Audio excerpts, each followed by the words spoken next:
She placed her baby in a hospital bin. When confronted, Alexee Trevizo said that it wasn't crying. Nothing was crying. Here's the body cam footage just so I can remind you guys.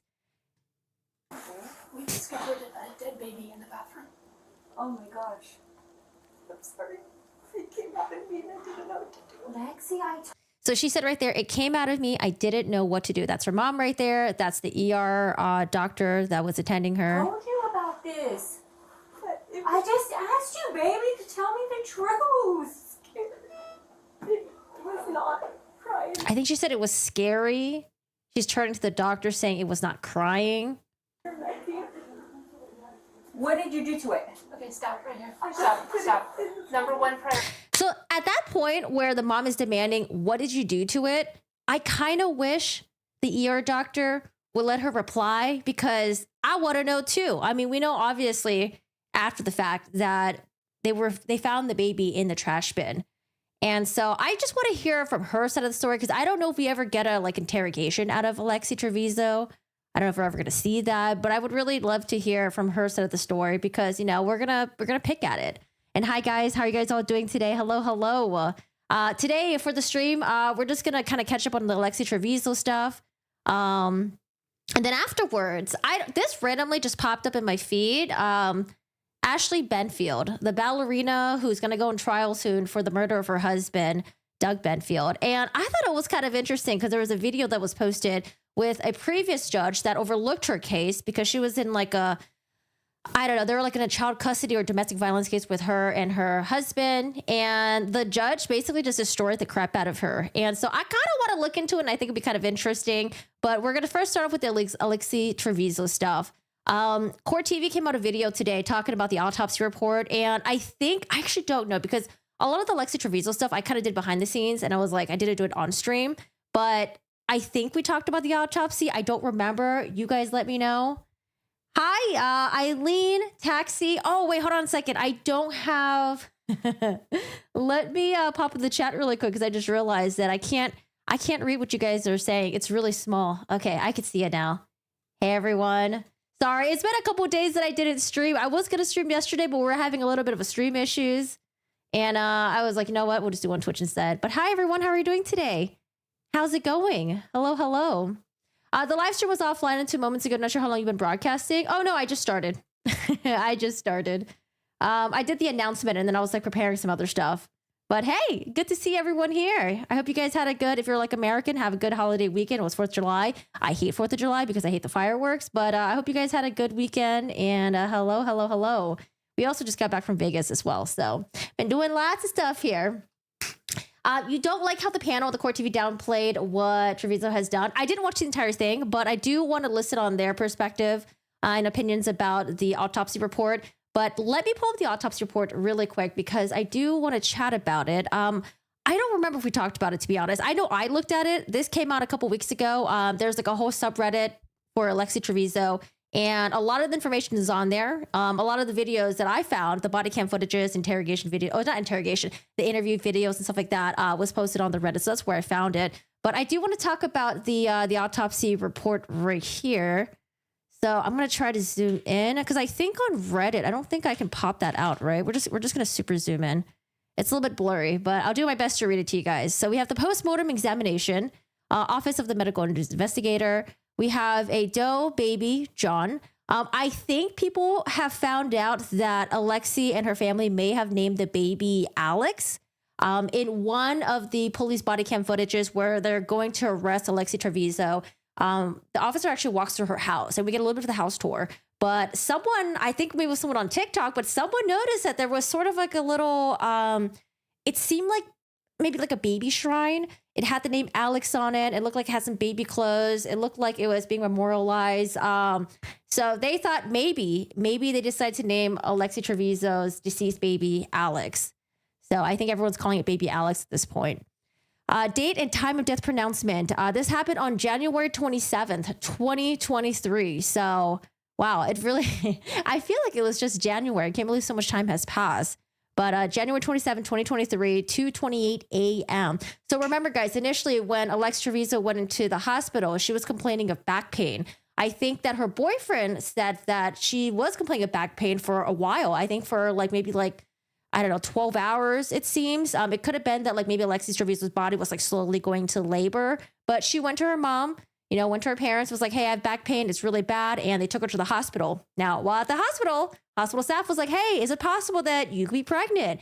And she adamantly just denies, no, there's no absolute way. I've never had sex before. I'm a virgin. No absolute way. You know, and the nurses, the hospital staff, they're like, okay, you know, but they do some tests. I think they do like a urine test. And at some point they do a blood test as well. And from my understanding, it gets a little bit convoluted whether or not they got the test back. But I think from my understanding was they were still waiting to get the blood results back. At this point, this is when Alexee Trevizo runs into the bathroom. She had to go to the bathroom really bad. And we actually have a security camera footage of it, which to me, it's one of the most chilling things I've ever seen. I don't know. It's just something about it, because after you see her running into the bathroom, she's like running to the bathroom. She's like kind of like holding her back a little bit, like her butt region area. At this point, maybe this is when the baby's about to come out. Maybe the baby's crowning. And she rushes in and she's in the bathroom for a little bit. You know, people check up on her mom check up on her, the hospital staff check up on her. At some point, the hospital staff is like, hey, if you don't come out right now, we're going to get the keys and we're going in there, because they don't know what the heck is going on, right? And so when they finally were able to find the keys, they went there, tried to unlock it, but she opened the door. She came out, she had a paper towel in her hand, took the paper towel, wiped her hands, walked towards the trash bin, and just threw the trash in there. And it was just, it just seemed so nonchalantly, and something about that was just really, I don't know, it just gave me chills, because it was just like the way that she acted was just kind of like, okay, no, nothing happened, you know, everything's chill. Meanwhile, the hospital staff, while they're opening the bathroom, they're probably like, what happened in here? What is going on? One of the housekeepers, or the housekeeper, I think her name was Leela, she said there was like blood everywhere. There was like blood on the floors, there was like blood on the walls, there was like splatters, and it looked like it was attempted that someone tried to clean it up with a paper towel, because it was kind of like there's blood everywhere, but it was like, you know, kind of like, you know, when you clean something up and you're like clean with a paper towel, but you're not cleaning it all the way, because sometimes the paper towels in the bathrooms aren't really like absorbent. You're kind of just like moving things around. So she said it looked like someone attempted to clean it, but I don't know, like something about that hospital footage, just seeing her walk out of the bathroom, it was just so chilling. I don't know. It was just really, really weird. And it could be a sign of someone who just went through extreme trauma and is trying to process it. But I don't know. It's just watching the body cam footages, watching her demeanor, her saying nothing was crying. It wasn't crying. I don't know. It's just something about her. It just seems really fucking off. All right, let me catch up with the chat really quick. Oh, you live in Vegas? Tell me why we went to Vegas during the hottest time ever. It was so hot in Vegas. It was, we were there. I think it was like 114 degrees. Oh my goodness. I will never live in Vegas, dude. I remember a lot of people were entertaining living in Vegas because of like the no income state tax thing. And they're like, oh, you know, cost of living is cheaper, the houses and all that stuff. But like, dude, I can't. The weather is just too hot over there. I don't know how you guys do it. I like being outside. I like doing my gardening stuff. You know, I feel like if I ever lived in Vegas, I could only be out in the morning at like 5. We walked our dogs at 8 a.m. and it was still really hot. We took them out to the fields and stuff like that. But like, yeah, I don't know how you Vegas people do it. It's just too hot over there. And then my skin dried up. My eczema flared up a little bit. But Taxi says, I read that Alexee had told a fellow student that she knew she was pregnant, that she already picked a name for the child. I did read about that. For news like that, it's like I'm taking it in, but I take it with a grain of salt. You know, I'm just going to wait for more, I don't know, maybe like the trial. Like if there's a trial that comes out, right? We don't know if they're going to do a trial or not, but we're pretty sure. I don't know. We'll see. Maybe there'll be a plea bargain or something like that. But I don't know. I'll actually wait until if that person decides to testify, like go up in front of the jury, go in front of like everyone and testify and say that, hey, Alexee told me that she was pregnant and Alexee did pick out a name. So yeah, news like that, I'm just taking with a grain of salt. We'll see. Tracy says, normal life here. We have a wild valley of homes and 2 million is our population now, I believe. And the money is good. If you're in tipping jobs, it's better in the 80s. Oh yeah. I know people who are working the service industry in Vegas are definitely making the bank. Okay. It's crazy. Especially if you're working like as like one of those like at the bartender or like bottle service girls. Oh my God. We went to a pool party and they literally had a bottle that was $92,000. It was like a bottle of champagne. And I was like, and usually at these pool parties and stuff like that, the tip is added. They add gratuity on there. So imagine getting a 20% tip on a $92,000 bottle. Oh my God. That would be amazing. What is it, like 18,000 or something? That would be amazing. I don't know how it's split between all the other people or if like only that one person that like caters to the table gets it. But oh man, that just sounds freaking amazing. You're right, Corey. It could be made up information. Yeah, I don't know. Because I feel like sometimes, like for me, I'm always skeptical when I hear things like that. I just tend to be. But it's like sensational news, right? People like when they read stuff like that, like, oh my God, this is like so crazy and stuff. But I just try to chill out a little bit. Let's just wait for more information to come out. And especially with like the Alexee Trevizo Reddit, I think some of the members were getting a little bit concerned because there are people that are popping up was like, hey, I know her, ask me anything. But there was like they were kind of concerned that there was like maybe no verification process to really find out if they actually even knew her or if it's just a rando on the internet who's just pretending they know things when they really don't, right? But yeah, I don't know. Sometimes I get people in my chat to come in. They're like, oh yeah, I know this person. I know that person. I'm like, oh, okay, cool. But like, I never really 100% fully believe it. I just take it with a grain of salt. But anyways, I'm not gonna say oh my God, you're a liar or anything. But I'm just like, okay, interesting, cool. I'll listen to what you're saying. But yeah. The fact that they medicated her with narcotics before receiving the pregnancy test results as part of her defense, according to the attorney. Yeah, that's a very interesting one, Chantel, because what they gave her, I believe it was like pain medications, which has anyone here ever gave birth before? From my knowledge, when you give birth, sometimes you are given pain medication. So what kind of pain medication would she have been given that would have caused the baby to have been subsequently aborted, right? And I think she also got like maybe like IV drips. IV drips, what is that going to do to the baby? So I don't know. It's very interesting to see what her defense team is going to come out with. I think so far her lawyer is like, I don't know. I'm not really a fan of the lawyer. He's like, the baby wasn't alive. He said that for sure. And then he blamed the hospital staff for giving her medication that could have possibly caused her to lose her baby. So it's like, okay, blame the hospital staff. And then he also blamed the hospital staff for the fact that she lost her baby. And I think, God, I wish, what did he say verbatim? Essentially, it was like she came into the hospital to get care. She needed their help or something. And then they ended up not even taking care of her and causing her to lose her baby. I don't know. I just, the blame game thing, I don't know, especially with the fact that like we know how badly she traumatized the hospital staff that night, the housekeeper. And the fact that like now they're trying to blame the hospital people, I don't know. It's just, it doesn't rub me the right way. But if they have some concrete evidence that it was the hospital staff's fault, which I doubt, but I'm hoping to, listen to it. But yeah, we'll see. It just rubs me the wrong way, I guess. But we'll wait and see if there's any concrete evidence or anything like that. But I do want to listen to the court TV portion really quick. I didn't watch the whole thing. I just got to like this part. But they talk about the autopsy report. Forensic pathologist. With Vinnie Politan, by the way. Hi, Vinnie. Dr. Michelle Dupree. Dr. Dupree, great to see you tonight. Thank you so much. Let's start first with cause and manner of death here because... Man, that's totally me, by the way. Streaming and then having dogs yapping in the background. This is causing a lot of confusion for a lot of folks. Cause of death, entrapment. I've never seen that before.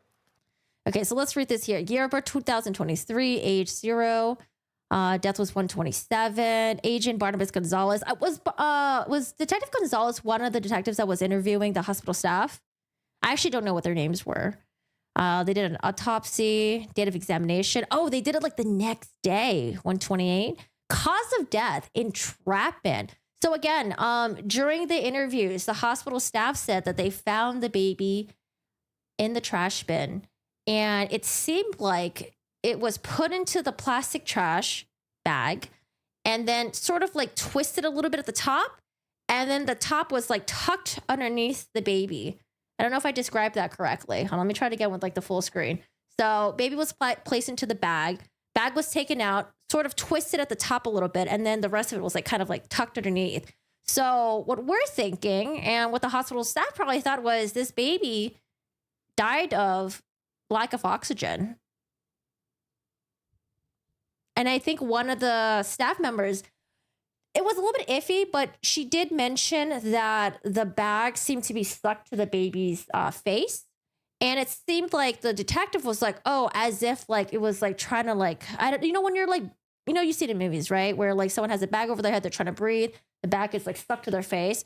So I thought she was saying maybe because the baby was breathing and the bag was stuck to their face, but then I think she quickly said like, oh, it was also because there's a lot of like, I think like moisture or something, and that might have been why the bag was stuck to the baby's face. Once she gets up on the, if she ever gets up on the stand, I'm sure the lawyers would definitely clarify that. I just felt like the detectives didn't really clarify it enough, because I was like, wait a second, is it because it seemed like the baby was breathing and it was sucking in the airbag, or is it because the baby's face had like moisture, blood, and the bag was just like stuck on the baby's face? But yeah. So we have cause of death, entrapment, and then matter of death, homicide. And again, I think right now, I'm sure at this point, Alexee's defense team has already maybe done their own independent autopsy. That's what I'm assuming, because they're going to get their own expert, go up on the stand, and basically dispute the facts of the first autopsy report, right? However, right now, I found out that the baby has actually been cremated.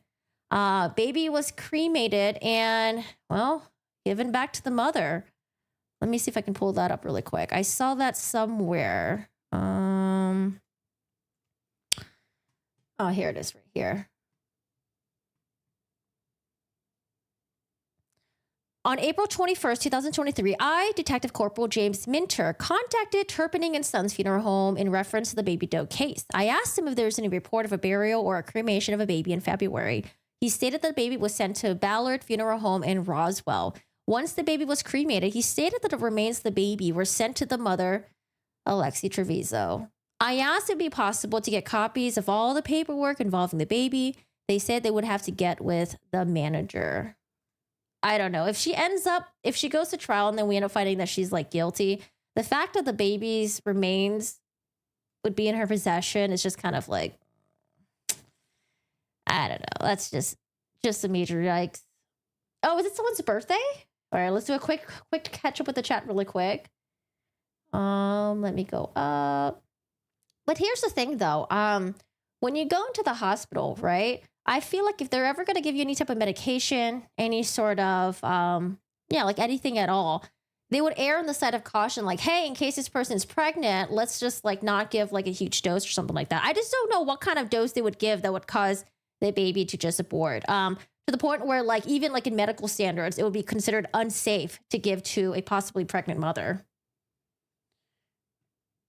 Tracy says nothing can abort a baby 9 months in the pain category. Yeah, because I'm imagining like, when you're giving delivery, you're giving like pain medication, stuff like that. So you think the mom knew but had so much control over her? And when it comes to the mom, honestly, I don't have any issues with the mom right now, because I thought her reaction right here seems real to me. I know the internet's disputing whether or not she knew, whether or not Alexee knew. I feel like at this point, I'll just wait for more information to come out. And I don't know if it really matters or not whether they knew. I honestly don't think the mom knew. I think she probably had some inklings, but didn't know 100%. I think Alexee Trevizo probably knew. I'll wait for more information, but I'm not thinking she probably knew. But in terms of like how the mom acted in the body cam footage so far, I think to me it seemed okay. She seemed like she was shocked. She was like, I don't know, like I know a lot of people were judging the mom at her moment, like right now, but I feel like this is like one of the worst moments that a parent could ever deal with. But yeah, I don't know. I know later on in the body cam footages though, when Alexee was being arrested, the mom was acting it up a little bit. We didn't like that, but as far as like the body cam stuff like that, I don't know. I don't think the mom knew, but I'll wait for more information to come out. Stephanie, happy birthday. Me too, Kaylee. Happy birthday, y'all. Whose ever birthday it is, happy birthday. Actually, we just celebrated Cheryl's birthday. Cheryl, is he here? No, he's not here, actually. Cheryl turned 8 years old, and yeah, it was his birthday. I feel really bad for him because he's got a 4th of July birthday, meaning there's a bunch of fireworks and all that stuff. When I was pregnant at 3 months, I dislocated my knee. Ooh, that sounds painful. They gave me a morphine safe dose. Yeah, because I feel like hospital staff is not going to give you something that's going to potentially harm your baby if they think you might be pregnant, right? That's why they're doing all these pregnancy tests on her. But I don't know. We'll see. Maybe the defense will have something that will prove that the hospital was negligent in some way. I don't know. We'll just see. But right now, I just call BS on that. But, we'll wait and see. Priority, guys. Number one priority is she just had a baby. I don't know if she's delivered the... Oh, wait. I'm watching this one. Been doing this for many years. Hi, Rick. I've never seen that before. Manner of death, homicide. What do those words mean to you, Dr. Dupree? Well, the entrapment is, as you would expect, it means that the baby was in a position that they were trapped and couldn't get out. So in the trash can, and most likely suffocated because they were entrapped. And of course, the baby didn't get in there by themselves, so that would be a homicide. Now, let's take a look at some more findings from this autopsy, which will be very, very significant. Oh, I don't have access to this, actually. Give me a second. I do want to read it. Because sometimes they don't read the whole thing. Autopsy, which will be very... Let's see. We have final pathologic diagnosis: entrapment. A, found tied in a plastic trash bag. B, adrenal hemorrhage. C, no injuries. 2, live-born male newborn. Aerated lungs. I already talked about that. They found that the lungs had air in it and also air in the stomach. No decomposition or maceration. What is I know what laceration is, but what is maceration? Maceration is a chemical removal, dissolving of muscles and other soft tissues in a specimen while leaving the sclerotized or chitinized parts that are needed for identification. What the heck is maceration? Maceration, process of preparing food. No. Carbonic maceration. Maybe something about the muscles, I guess. Maybe like contraction of the muscles. If anyone has a better definition of maceration, let me know. Just put it in the chat. Approximately 38 weeks gestation without injuries or congenital anomalies. Status post-vaginal delivery. Patent foramen ovale and ductus arteriosus. Baby John Doe was a newborn baby boy who died shortly after birth. According to reports, the baby's mother was in the ER room of the local hospital for severe abdominal pain. When tests revealed pregnancy, the mother denied being... Okay, so this is the part where I feel like we're not getting consistent information. Whether or not the test revealed that she was pregnant before the bathroom or after the bathroom. Because my understanding was that they were still waiting for the test results. Like, they got the urine one, I think, but they were waiting for the blood results one, right? Because the blood one is more accurate. It's my understanding they were still waiting for the blood result one, and then she went to the bathroom, and that's when afterwards they found out that she was like pregnant for sure. Like, I think the blood test took too long, but I don't know. This is saying the opposite, saying that like, oh, they had the results, they confronted her, and then she denied being pregnant, and then she went to the restroom. So that's something that, like, I don't know. It's like a little nitpicky with information, I guess, but I would like to know that. The mother locked herself in the restroom for some period of time. After the hospital staff had entered the restroom, blood was known on the floor. The mother was taken back to the room in the emergency room and did not mention anything regarding having delivered the baby in the bathroom. Cleaning staff at the hospital were cleaning up the blood in the restroom. When they removed the trash bin from the trash can, they found the baby in the second trash bag under the first. At the bottom of the trash can with bloody paper towels. The trash bag was tied close when it was found. The nurse was notified when the found baby, who was immediately taken for evaluation where death was pronounced. No resuscitation was attempted. They said that the reason why they didn't even attempt resuscitation was because you can clearly tell the baby has already been deceased. I believe the baby was already like blue, discolored. When questioned about the incident, the mother reported that the baby was not crying or breathing when it was born, so she put it in the trash bag. You're in a hospital, Alexee. That just makes no goddamn sense. The mother was transported to another hospital for treatment. It is thought that the placenta may have been flushed down the toilet. I remember they said that. Autopsy and postmortem computed tomography showed an infant male without any anatomic abnormalities or obvious physical injuries.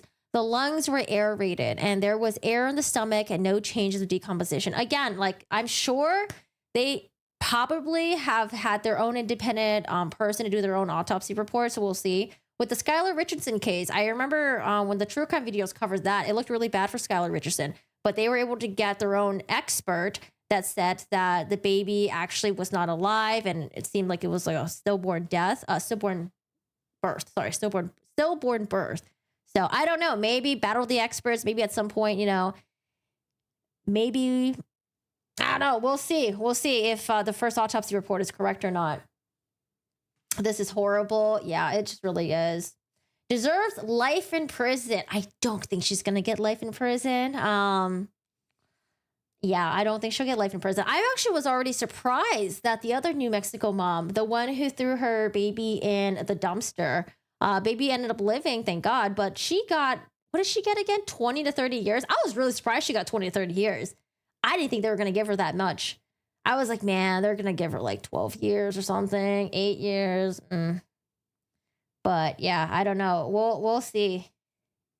The info is contradictory. One of the nurses said that she knew because the charge nurse was made aware of how upset her mother was that she was not a virgin.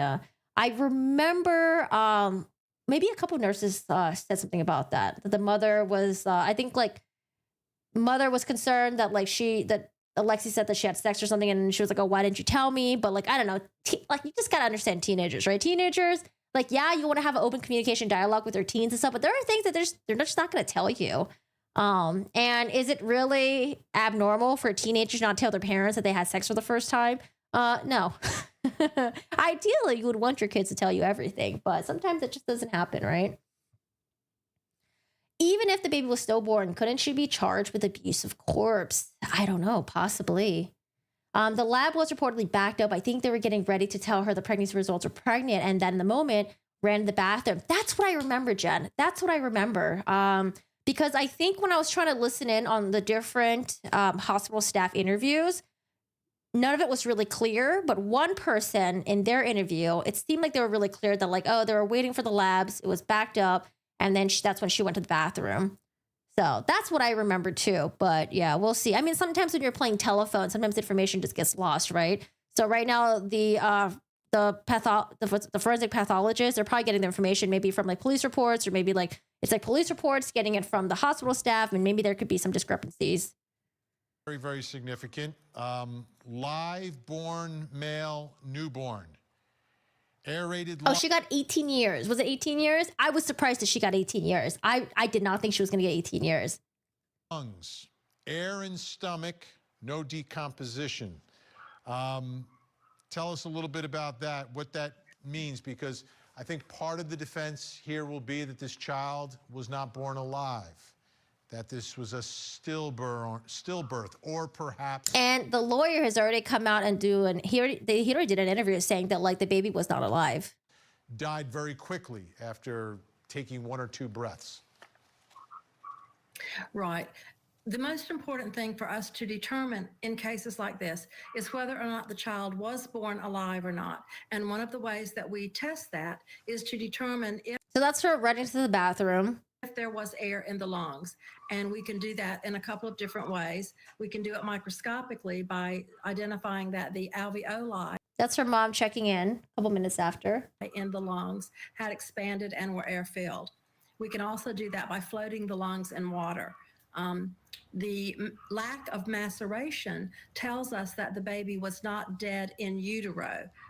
So we really have all indications here that it was a live birth. Okay, now. I guess I'm just surprised in like pending cases that you can have the body cremated. But I mean, we've always heard about that, right? But I feel like, I don't know, there's like a pending case. I feel like, I don't know, the body should not be cremated, but. Another thing, because I spoke with her attorney at length, he joined us on the show.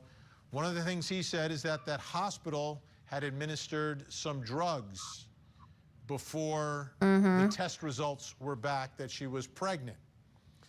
Could those drugs have played any sort of a role, whether it's morphine or something for her pain? I don't know. I just don't believe that. I don't understand what kind of strong-ass drugs they would have given her that would have not been hospital. That would have been against hospital procedure to give to someone who could potentially be pregnant. She was in there for back pain. I know we don't have the time. Unless she's just like a one-off case that just has really, maybe her body, maybe the fetus had just a bad reaction. But still, like, would that really be the hospital staff's fault? Toxicology results for you, doctor. But what would you be looking for? And could that play a role in all of this? Well, it could, but obviously it depends on exactly what those drugs were and what their purpose was. If it was some kind of narcotic, or was it a painkiller that was not a narcotic, exactly what were they? But drugs can have an effect on pregnancy. They can cause the pregnancy to come early, and then they can also do some damage to the fetus itself. It just depends on what they were. And unfortunately, we don't know at this point in time. Will the Oh man, she's got her dogs in the background. I think they're like play fighting or something. Oh really? I haven't caught up with that. Yeah, we haven't caught up with the Taylor stuff yet. Yeah, I know her stuff's coming up soon. You know who's coming up soon? 7-Eleven. Sarah Boone. Sarah Boone, 7-Eleven pretrial stuff. So we'll see if her trial is going to end up happening in like 2 weeks. I don't know. I haven't looked up any updates yet. Toxicology be able to render those results? Yes, it definitely should be able to.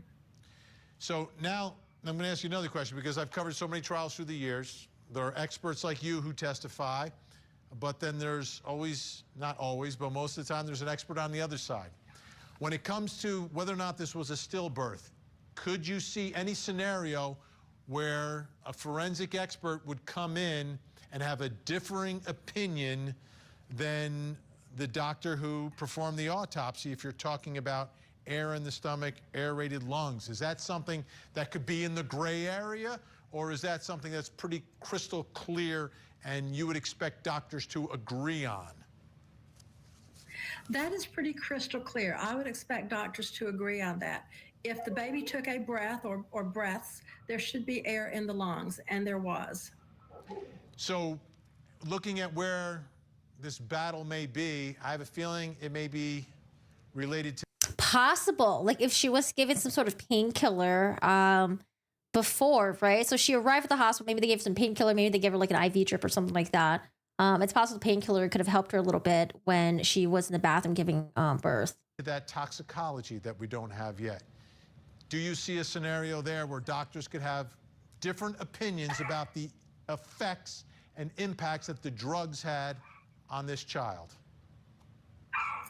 Yes, absolutely. And again, it depends on what those drugs were and at what point they were administered. If it was something that could affect the fetus, that could affect the pregnancy, whether it enhanced it or whether it retarded it in some way, it absolutely could play a role. All right, doctor, I want to play one more thing for you here. This was the charge nurse during a police interview. Here's what he said about his observation. Significant. In there, she had him wrapped in one and twisted and then folded under him, and two more on top of him, and then another trash can, a clean one, in the trash. So when I broke it open, he was tucked, and there was nothing. Sorry you had to go through that. I'm serious. Yeah, well, everybody, it's just crazy. Yeah, I know. And that's not the placenta had. No, Okay. That's we why she shipped said her. blood. Yeah, that's where she went to Loveless. Roswell. Yeah, my honest opinion, I honestly think she killed the fucking baby. I think she killed the baby. I think she wanted to hide that she was pregnant. She wanted to hide all traces. That's why she tried to clean up. She tried to quickly, not even get like hospital staff. Like, I think she really fucked up here. And I think she fucking did it. But I mean, I'm open to ears, when the defense presents their case. But the fact that she gave birth, and let's say if it was a stillborn, well, the fact that she went through so much trouble to really clean it up and to really conceal the baby's body, like, I don't know, that just speaks a lot. I think she was just trying to hide it. Like, I don't know, so fucking stupid. Ugh. Okay. I'm a birth worker. There are many, many drugs that are safe for pregnancy and labor. Yeah, Ms. Morton, that's why I just don't buy the whole thing with like the defense attorney saying they're like, oh, they gave her medication that caused the baby to die, possibly. I'm sorry. I misheard blood. I'm sorry. Yeah, she still hadn't delivered the placenta. And you know what really gets me? I mean, this fucking video oh my God, it just gives me the goosebump. This is when they finally were able to get her to open the door. She comes out like just nonchalantly wiping her hands off with a paper towel, and she's like, I don't know. I think the ER doctor may have said something. She like turns, she keeps walking, just nonchalantly just throws the fucking trash in the bin. I don't know. There's just something about this where I'm just like, like, I don't know. When I watched it for the first time, I was just sitting here at my desk and I was just like, I don't know. I feel like when the jury sees this, if it ever goes to a jury trial, they're just going to be like, I don't know. And then something about all this, like the casualty of it. Sorry, not the casualty, but like casualness. Sorry, casualness is the word I meant. I don't know. Oh, God. I don't know. But we'll wait. We'll see. I mean, my gut feeling just says that she just wanted to hide it. And she didn't want anyone to know that she was pregnant. And she really thought she was going to get away with it. But Jesus. What else is there? Doctor, anything there significant? Absolutely. What he describes is intentional. The baby was wrapped up and tucked in into this plastic bag and around this plastic bag, and that was intentional. There was no way that this baby would survive that. And the umbilical cord. A lot of people are wondering, like, how does someone by themselves in a bathroom take care of that part of the delivery? What scenario do you see there potentially for cutting the umbilical cord? Well, the umbilical cord is typically not that thick anyway. It can actually be torn. I don't know. I'm hearing different things about the umbilical cord. I hear that the umbilical cord is actually kind of meaty and it's not easy to just rip with your hands, maybe with your teeth. I don't know, or like your nails maybe, but I don't know. I keep hearing different things about the umbilical cord. If there's no sharp instruments to make a cut, it can be torn and severed that way. And Your would hand? the status of that cord have any impact on the health of the child in terms of figuring out what happened here? Not maybe so much in figuring out what. Umbilical cord is this thick. It's not that thick. See, I have no idea. Maybe it's one of those things where it could be thick depending on the person, and maybe not thick depending on the person. Even with surgical scissors, it's pretty tough to cut. That's what I heard. But What happened, but we always examine the umbilical cord when we have newborns. We examine that and the placenta, but it's for cases of infection or for cases of things like blood Tam. clots that would prevent the baby from getting the proper oxygenation. And that doesn't appear to be what happened in this case. Dr. Michelle Dupree, thank you so much for your help and your insight. Always appreciate it. I don't know. Maybe next time when I go to my gynecologist, I'll just ask her, because she also gives birth to. She helps gives birth to mothers too. So maybe I'll ask her. Your search history, yeah, my search history because of true crime stuff. Sometimes it's a little bit sus, My pleasure. Thank you. All right, let's bring in our think tank. They're live in studio. Assistant DA. All right. Moving on to let's see.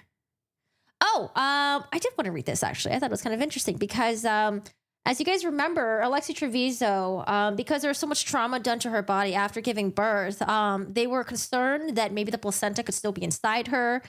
She was bleeding a lot. So they transported her to another hospital. And a lot of people were wondering, okay, when she went to the other hospital, were they able to find the placenta? What happened? And I think this is going to be an interview with, let's see, Dr. Berry. I think this is the doctor that received Alexee at the, whoa, why is it not zooming in? Why is it not zooming in? Zoom in. Can I not zoom in? Jesus. I want to zoom in. Okay, this is the best I could do. I'll just read it to you guys. So we have interview with Dr. Berry, April 19, 2023, 12 a.m. On April 18, 2023, Detective Gonzalez, spoke with Dr. Colin Berry of Roswell, New Mexico by Zoom video call. This was recorded in the Axon camera system. Dr. Berry was the obstetrician Alexee Trevizo was transferred to on the July 27, 2023 from Artesia General Hospital to Lovelace Regional in Roswell.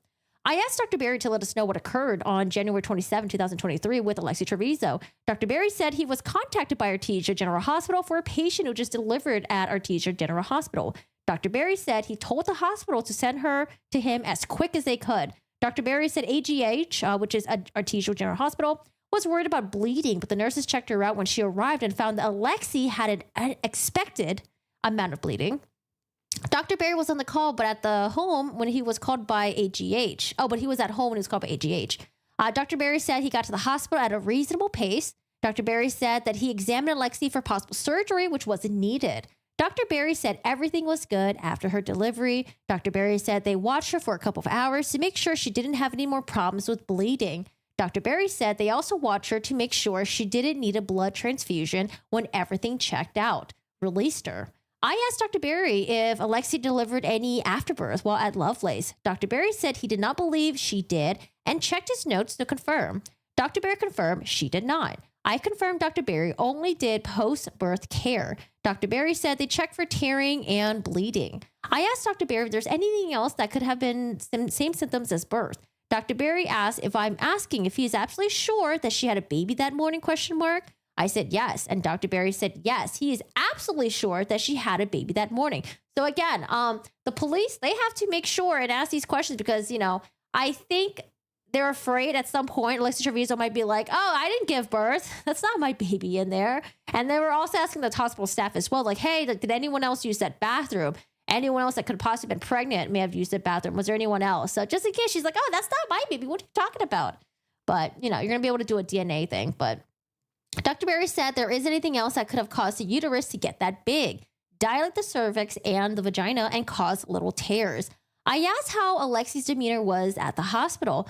Dr. Berry said her mom was distraught. Dr. Berry said Alexee was nervous about a pelvic exam, but she was matter of fact. Yeah, I don't know. There's just something about her that's just really odd. Like, I don't know. I guess I don't have enough information, but I just feel like she just lacks a lot of like emotion. I don't know. I do get the nervousness from her. When the body cam footage, I definitely saw nervousness, but she seemed kind of just like meh, like I don't know. Just something about her, just kind of like ugh. Yeah, I don't know. I asked Dr. Berry about the call-out process, and he informed me of how it is done for him. After getting Dr. Berry's contact information, we ended our conversation. So at this point, the doctor is basically saying that the placenta was not still inside of her. She didn't deliver it when she was transferred to the next hospital. So what, you know, the investigators or maybe the nurses, hospital staff, what they think is she might have just delivered the placenta and then just flushed it down the toilet, because they did say that Alexee Trevizo flushed the toilet multiple times. And maybe, you know, when all that stuff is coming out of your body, maybe it's something that's not easy to flush within the first time. Maybe you got to keep flushing multiple times. But Jesus. At a hospital. Yeah, I know. A lot of people are like, she was at a hospital. Like, even if you weren't at a hospital, it shouldn't happen. But she was at the hospital. She was definitely at the hospital.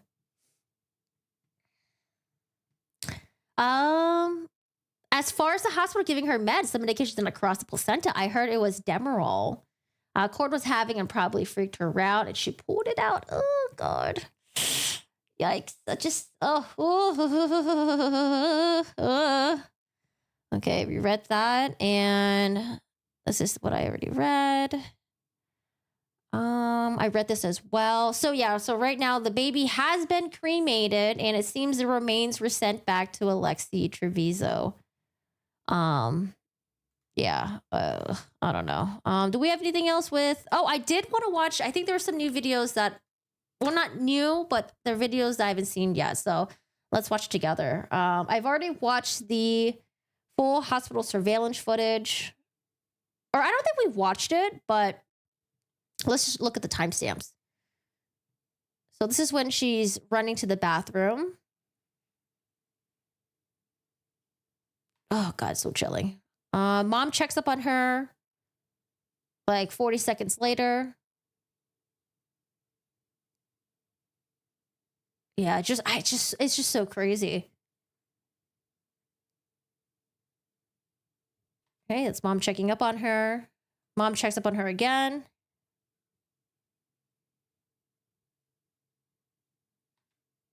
And then we have, I know a lot of other people also check up on her as well. Let's see, doctor points to the bathroom, speaks with staff, waits outside. Doctor points towards the bathroom. They get closer. They open the door. She exits the bathroom. Staff exits bathroom after checking and alerts more staff. I'm just going to speed it up a little bit.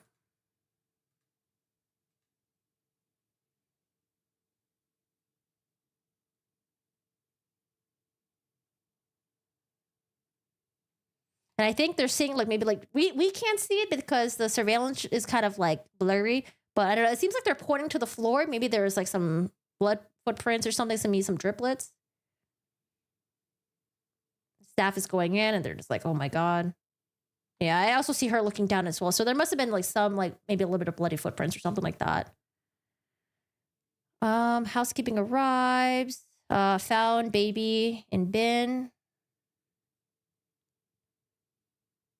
So I was actually surprised that the trash bin was like that. It just seems like a little plastic trash bin. I thought it was gonna be one of those like trash bins where it's like it's connected to the wall and there's like a paper towel dispenser, and then underneath it is like the the, you know, stainless steel trash bin.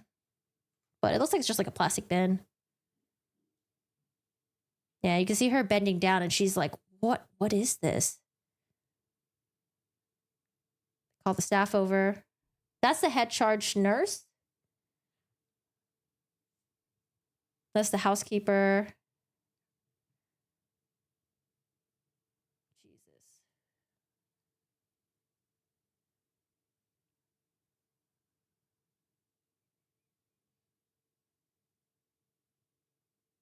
Maybe they're alerting the ER doctor right now.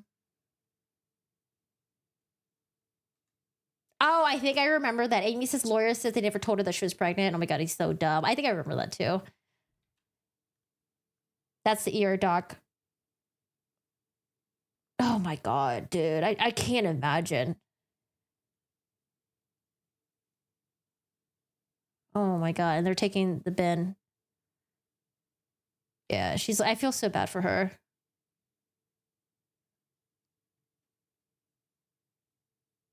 Yeah, because she was just like, you know, like, because she was the one who was cleaning the bathroom. And she's like, man, if only I somehow just checked the trash bin and if only I discovered sooner, maybe I could have saved the baby. And like, I know she has like thoughts like that. It's just like, I don't know, it's just really sad. Doctor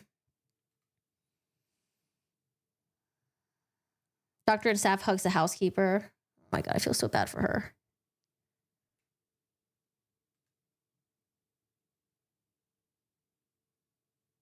Oh.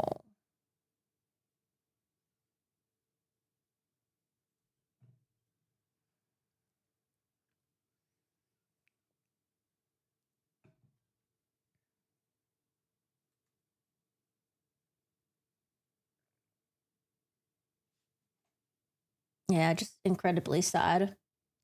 The identity of the father is still unknown. Am I correct? Well, her boyfriend was in the body cam footage, and they do think that the boyfriend could have been the father, but I don't know. And the fact that, like, I don't know. I feel like Alexee Trevizo could just be one of those like idiots who just really panicked and then thought she can conceal her baby. But like, I feel like with the way that she acted, it would have made more sense if maybe she was impregnated by someone else that she didn't want her mom to know who that was. I don't know. Like, this is definitely like conspiracy theory land, but like, I feel like the way that she acted was just really, really weird. While it's possible that she could have just been impregnated by her boyfriend, longtime boyfriend of like 2 years, but the way that she acted, I was just like, you know, maybe there's more to this that we just don't know yet. I don't know. Maybe she was R-worded by someone, or maybe it's like, I don't know. Maybe she doesn't want her mom to know who the father is. We just don't know any of that yet. But yeah, I don't know. We'll see. She didn't want to disappoint her mom. Yeah, I mean, I can see that too, but I don't know. It's just so weird. That's like on a severe level of just like being shit scared of how your parents are going to react. Like, I don't know. Like, ugh, but we'll see, you know, we'll see what happens. Maybe we'll find out that something actually happened to her, and then the reason why she didn't want anyone to know about this baby was a lot bigger than we thought. But yeah, I don't know. We'll see. But let's see. What did I want to watch? Okay, so this is go back really quick. I don't think I watched this yet. Interview with house supervisor. I don't think I watched this yet. Did we watch this yet? Do you guys recognize this?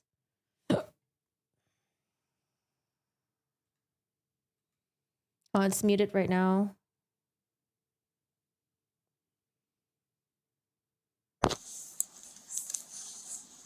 Hello. Yeah, I don't know if they did a DNA test with the father yet. Hello. Like, I don't know. They probably did, but I don't know if they released that information to us yet. So. Lord. Is that a bad thing? I'm Marina. I've met you before. Hi. Oh, is she the one that took pictures? I know one of the hospital staff thought that it might have been potentially a crime scene and took photos. Is she the one that took pictures? I haven't seen this one yet. Oh, they did. Okay. Okay, then. Yeah, because I was just thinking, like, you know, what if this was a product of, like, I don't know, maybe it was, like, incest or something, or maybe she was R-worded and she didn't want anyone to know. Maybe she went to a party or something. Like, I don't know, but I wasn't going to entertain that until we actually hear stuff about it. So the nurse took pictures before the custodian was called. Is that who took the pictures? I don't think they interviewed the person that took pictures yet, right? I know they said that they went on vacation or something, so the detective was going to get in contact with them. I've seen you lots of I times. met you too.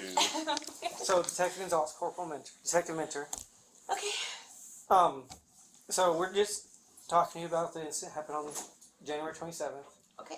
Can you just tell us from the beginning of your contact with the patient or the baby from last The contact with incident? either? Yes. Okay. So I was up at the medical floor, and the ER tech had called and said, the doctor wants you to call in the on-call lady for the ultrasound.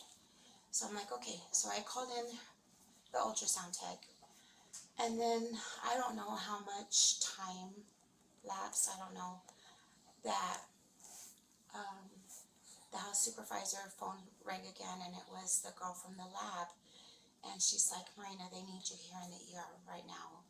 And I was like, okay, what's going on? Yeah, I'm sure by now the detectives have the photos. Because I had noticed the ER board on the computer.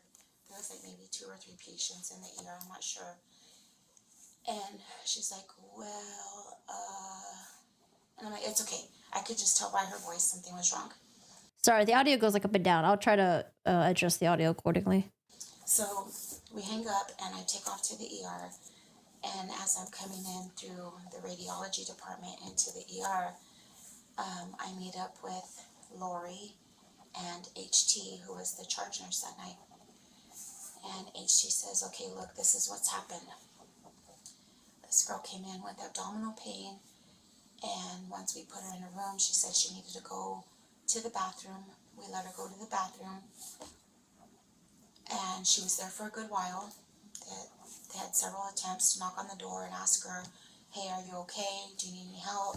And she said no, she was okay. And so I guess they felt like she was in there for too long, so they were like, hey, you need to come out. They went to get the little key that could open the door. And, excuse me. So I guess when they opened the door, they saw that she was cleaning. She was trying to clean blood. They said it was a horrible, gory, bloody mess in that bathroom. I did not see that. So then they walked her back, I guess, to her room, which was ER room 2.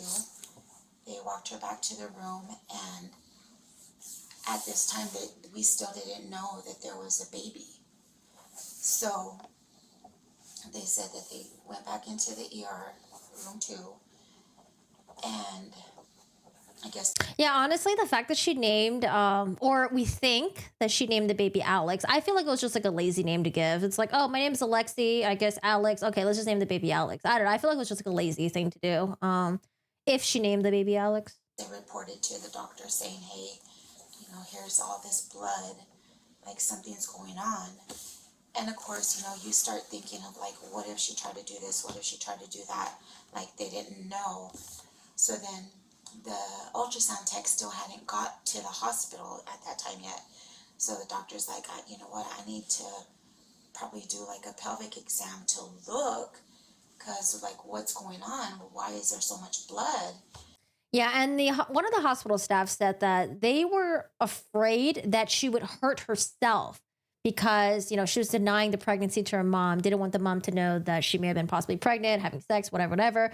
So they thought she was hurting herself. They probably didn't even think that she would even try to hurt the baby. That probably didn't even really come across their mind. They're probably like, oh my gosh, she's going to hurt herself. She's going to do something to herself. But, So the charge nurse HT says that, they were in the room and probably trying to set up for the pelvic exam when Lori, the ER tech, had already called Leela, the housekeeper. Hey, can you come and clean this bathroom? Because there's a lot of blood. So Leela went to clean, and she had already been cleaning pretty much everything when they said that the last thing that she left in the trash can and she realized that it was heavy. And so then she was like, you know, like, this is weird because this bathroom trash has never been heavy. So she said that when she looked, that she wasn't sure what it was, but she kind of thought that what she was seeing was maybe like a baby. So she says that she yelled out for Lori, and Lori went in there and grabbed it, and I guess sure enough realized that there was a baby in there. So Lori yelled out for HT or went to get HT. I'm not sure exactly.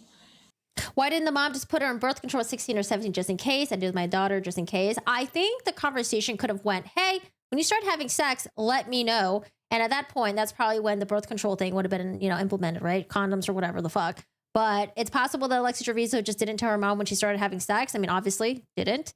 And that's why they never had that birth control talk, right? Yeah.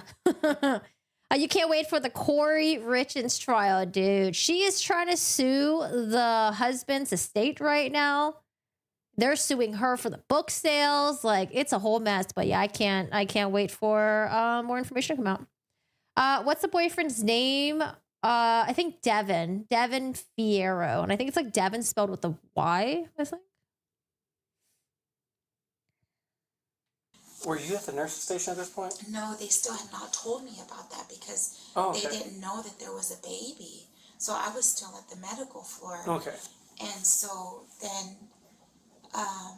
HT, when he's telling me this story, HT tells me that he goes, grabs the trash can, and he lifts the bag, realizes there's a baby in there, so he takes it right across the hall to trauma 2, tears open the bag, realizes the baby's there, and it was you lifeless. Didn't witness any of this? So at the time, he's telling me that, so he's like, so come on, he's telling me everything I just said is from HT's story. Okay. And so then he's like, so come on, here it is. And so I walk into the trauma 2 room, and sure enough, the baby's on the gurney where he had placed the baby, lifeless.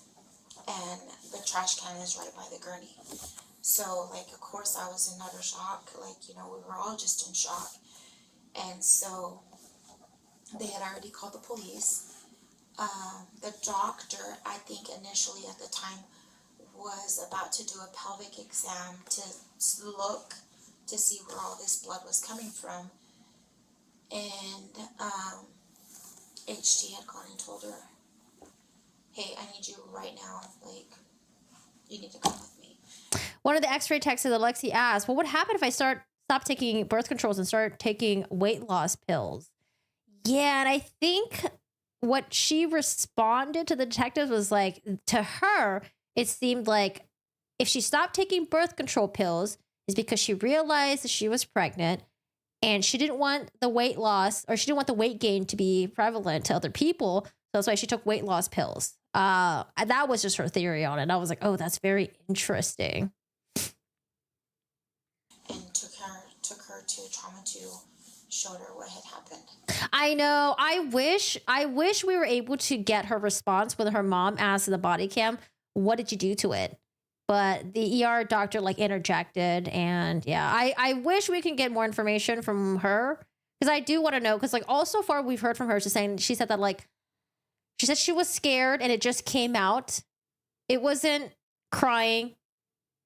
Nothing was crying. That's all we've heard from her so far. And were you still in trauma 2? So, no. So that happened like before. Oh, okay. That happened before I got there. If you suffocate your baby, it tends not to cry. So then when HT told me all of that, when I came out of trauma 2, HT and Dr. Vasquez, and the authorities, the police officers were just getting there. And I know that Dr. Vasquez went and HT went out like to that little area inside the hospital, but like where the ambulance comes in, and they kind of were giving the police like a heads up of what had happened. I don't think the doctor was trying to protect her legal rights. I think the doctor was just trying to, hey, let's not badger her right now because, you know, we got to figure out what's going on with her and she might need to be transferred because like the doctor was afraid that, you know, she doesn't want Alexee Trevizo to go into like some sort of like, I don't know, like she wasn't sure what the status of Alexee Trevizo was. Yeah, that's why they had her transferred because she was bleeding a lot and all that stuff. So I don't think the doctor was like, oh, let's protect her legal rights. I think the doctor was just like, okay, well, let's just make sure you're not dead next and make sure that we take care of you.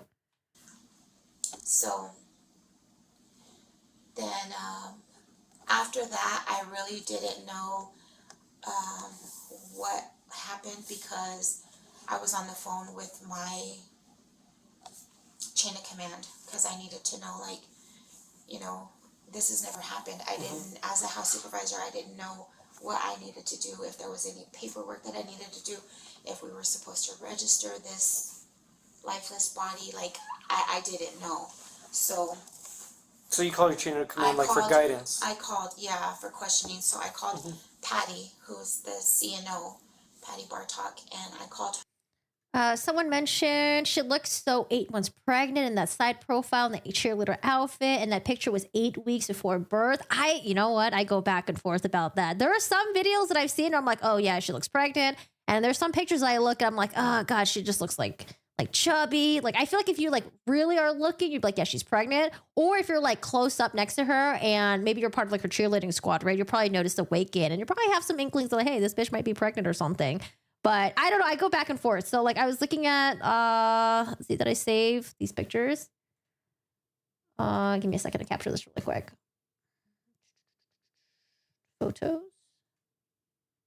Photos app. No, I'm not capture pictures. How do I capture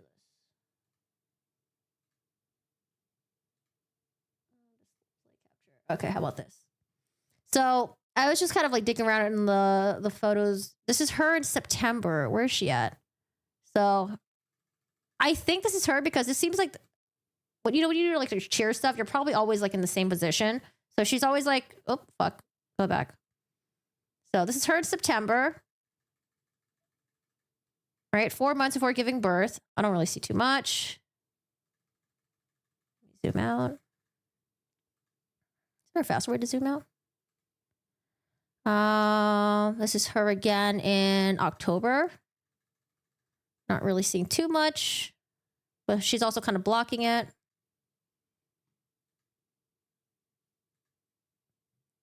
This is her in December, so about almost 2 months before.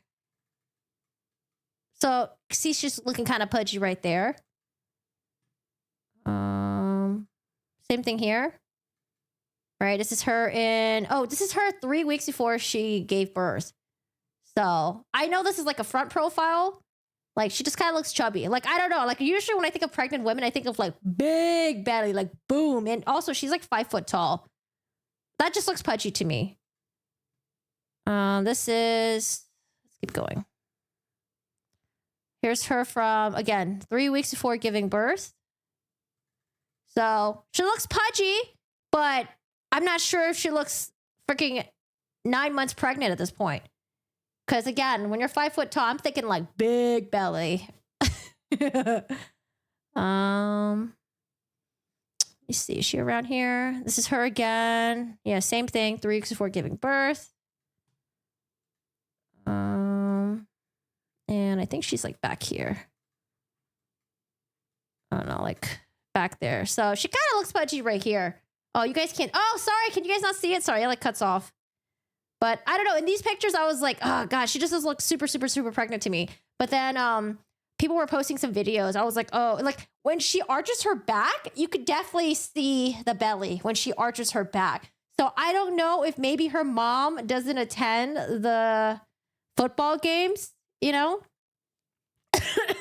Maybe the mom doesn't go to the football games, but maybe when she's at home, she just wears a lot of baggy clothes and you can't tell that she's pregnant because the hospital staff said the same thing. They said they couldn't tell that she was pregnant really because she was wearing loose clothes. But and I said, hey, look, this is what's going on and I need to know what I need to do. for legal purposes. And so she was like, well, Marina, you know, like, I don't really know, let me. Oh yeah, for sure. When she leans backwards, you can totally tell. But like, how often are you walking around with your back like arched like this, right? When she does like when you're in the side profile and she's like leaning backwards to like do whatever the fuck that she's doing, you can see it. But when she's around her mom, it wouldn't surprise me if she wore sweatpants and she probably walked around like this, you know? So she would try to conceal the belly. Let me have you call Cindy Buck, Cindy Buck is like. But I don't know. Like I said, I don't think it really matters whether or not her mom or even her knew that she was pregnant. I don't think it's a huge deal because at the end of the day, the baby was still found in a bin. So I don't know if it really mattered too much. For legal purposes. And so she was like, well, Marina, you know, like, I don't really know, let me have you call Cindy Buck, Cindy Buck is like in charge of medical records, and she deals a lot with the birth certificates or death certificates. And so she said, so why don't you call her, and then I'll get legal on the team, you know, on the phone, and see if I can find out what needs to be done. So, but then after that, like, I was on the phone with Cindy, and then after that, like, Patty was calling me. Like this picture for sure looks like she's pregnant. I just don't know where they found this picture. Let me see. This one right here. This picture right here, back is arched, like you can see, but again, she's like arching her back, and I don't think she's walking around like that normally, right? Especially around her parents. So I'm sure she's probably like walking like this, make sure no one can see that her stomach is protruding. But yeah, I don't know. I don't know where this picture is from. This must be like from a Facebook or something like that. Because I was like, oh, what if it was like photoshopped or something? I don't know. But yeah. And then all of administration basically were calling me like. And is that your job? That's my job. That's your job. Yeah, as a house supervisor, like, I'm in kind of charge of like everything that happens during the night in this facility. And so, and even Dr. Salgado called me and was wanting to see what had happened, and he told me that he was awake, he was already planning on coming in, you know, to speak to the doctor. And so Cindy Buck actually had told me, okay, like, yes, we need to register the baby, and like as a, you know, like a Jane Doe or whatever, like infant male, but there's also like a paper that I need you to, you know, ask her. There's a paper that you need to ask her, and the nurses fill out, and it's very important that you, that we know whether or not the baby took a breath or whether or not the baby did not take a breath. And I said, okay, well, so at that time I said, because every nurse by that time had been telling me that this patient had been kind of changing up little bits and pieces of her story while she was in the presence of her mom, I guess. So when I said, okay, I'll try to, you know, get the truth out of her, then she got to talk to her? Well, whether you have to ask the mother to leave the room, but we need to know. Oh, she talked to her. So I went and I found the form that Cindy was talking about, and I go into the patient's room and I introduce myself, and I said, there's just a few questions that I need to ask you, and most of it was like, you know, first and last name, date of birth, social security number, which she didn't know, and then whether or not she knew, whether or not she took any kind of medications, and then so I said, so, you know, right now it's very important that you're very honest and truthful with me. I said, and it was just she and I in the room, and Mom wasn't there? Mom was not there. Okay. And I said, did your baby take at least one breath when it first happened? Did it take at least one breath, or was it not breathing? And then she kind of looked at me in the face and the eyes, and she was like, well, can I tell you? And I said, tell me what? And she said, so I've been having this bad abdominal pain, she said, and we came here to the ER, and when they brought me back here to this room, I felt like I needed to go poop. she said, and I asked if I could go to the bathroom. She said, and so when they said, yeah, that I could go to the bathroom, she said, when I sat on the toilet, she said it just all fell out. And she said, but when I had it in my arms, it wasn't breathing, it wasn't moving. And so, of course, you want to be very, very judgmental at that time, and you have to bite your tongue sometimes, but you know, my first reaction was like, I wanted to say, hey, well, then why wouldn't you call us for help? But I didn't. She said, so I just, he wasn't moving, he wasn't breathing. So I just placed him in there. Was that the last contact And you had so with her? then, Dude, they're just like us right now. The detectives are just like, what? Like, we're just all shocked. so then I asked, so do you have, was it a steady boyfriend? She said yes. And then I said, did he know that you were pregnant? And she was like, no. I said, did you know that you were pregnant? And she said, no. And then I said, so do you want to include him? Because there was a section for like the... My question is, if you didn't know that you were pregnant, why would you stop taking birth controls and then start taking weight loss pills? Can't you just be on both at the same time? Can you not take those two at the same time? birth certificate. And I said, so do you want to put his name down? Wait, I'm actually curious if, because the autopsy report didn't mention anything about, let's say the baby did fall into the toilet, right? She delivered birth, it all went out in the toilet.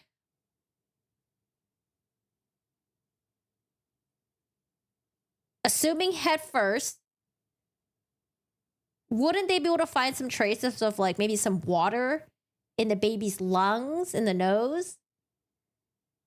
Unless the baby's head hit the toilet in such a way that it wasn't exposed to the toilet water.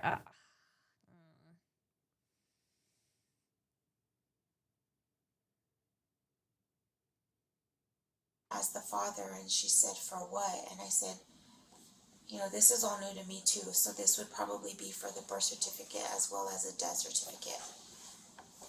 And she said no, that she didn't want to put him down. Why? And I said, okay. So I think she had to sign it, and she signed it, and then that was it. That was the only contact that I had with her. And then, of course, they were transferring her to Roswell to be seen by an actual OBGYN doctor. But that because after that, I was just on the phone with. And then also, if Alexee Trevizo was resourceful enough to get birth controls on her own, to get weight loss medication on her own without her mom knowing, I don't know. She sounds a bit resourceful to me, doesn't she? I don't know. There's just so many weird things about this. My administration team. Because you're in charge of like the whole operation, so you just had to make sure everything was flowing. Yeah. Okay. Yeah. I had to make sure that if there was paperwork that needed to be signed or filled. Well, I'm assuming her water probably broke when she was at home. That's what I'm assuming. Water probably broke when she was at home. Labor's intensifying, back pain, and she's like, oh shit, like, what the fuck do I do? Tells her mom she's gonna go to the hospital because she's probably panicking at that point because it probably hurts a lot. It's probably super painful.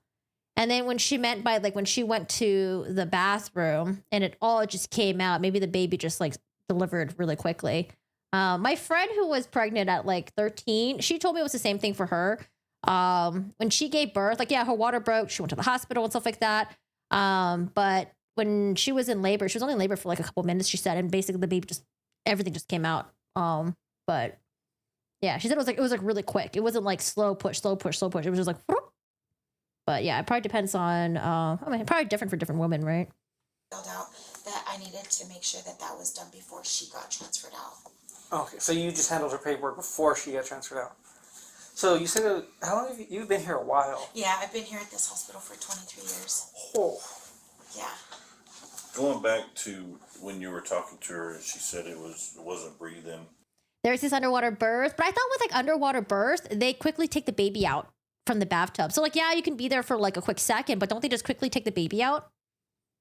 The baby just chill in the water. Yeah. And Hi, Joe. Did she say I just placed it in the trash? Or She or just what? said I didn't know what to do. She said I didn't know what to do. So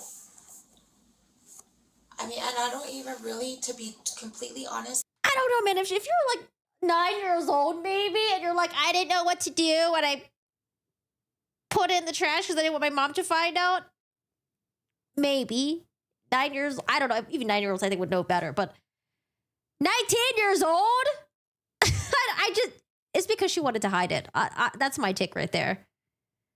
My mind can be changed if they really gave me some evidence that showed that, I don't know, maybe she does suffer some mental illness or something and she really didn't know right from wrong or blah, blah, blah. I don't fucking know. But at this point, I think she knew and she just wanted to hide the baby and she cleaned it up. I don't know if that was her wording, that she placed it in there. I don't know. I don't remember her wording. But I just know that she said it just all came out and she had it in her hands and that she didn't know what to do. She didn't know what to do at the time, and so I'm like, I don't want to say that she said that she placed it because I don't remember. That's okay. You don't have to. That's fine. That's fine. So, other than what we asked you, is there anything else we didn't ask that you think we should know?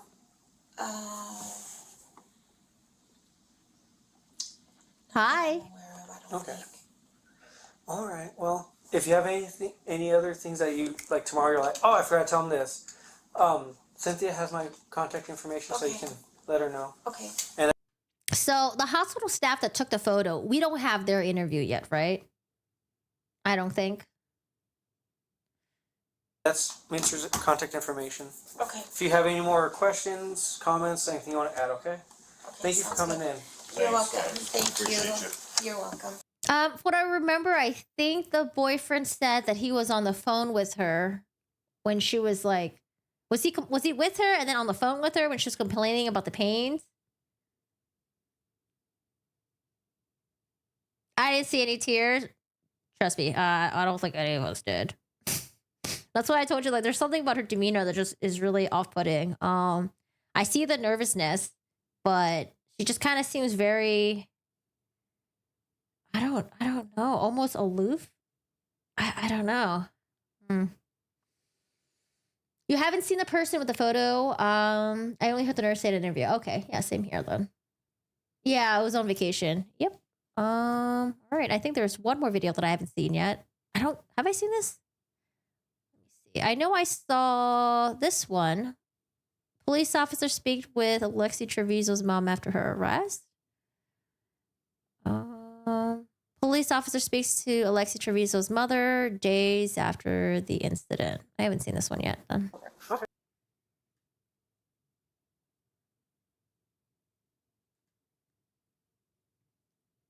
Let me know if the audio is bad. Oh, it's muted right now. Ms. Rodriguez? Yes. Is this a police station? That's a nice police station. Been at the hospital. You've been talking. Wait, is this sped up? Sorry, what? Whoops. Let me slow it down. All right, that's her mom. Yeah. Been at the hospital. You've been talking to my supervisor. Yes, Okay. Sergeant Chris. Yes. Will it And- be you guys tomorrow? Yes. Okay. I told him at 10 o'clock you could come over. Okay. Okay. You and your CYFD person. Yes. I'm better. It's Okay. just her, but you know. So have you? Are you family? Yes, this is her sister. This is Okay. my daughter. I just didn't want to talk about anything. Yeah. Have you thought about therapy for her? Not yet, but I was gonna look into it. I was gonna look on the back of the insurance card. They told me there were some numbers on the back. Yeah. So that's how you go through our. Oh, okay. Your insured providers. Just FYI, for us, we have PMS here in town. They're the ones that most people are insured through. Okay.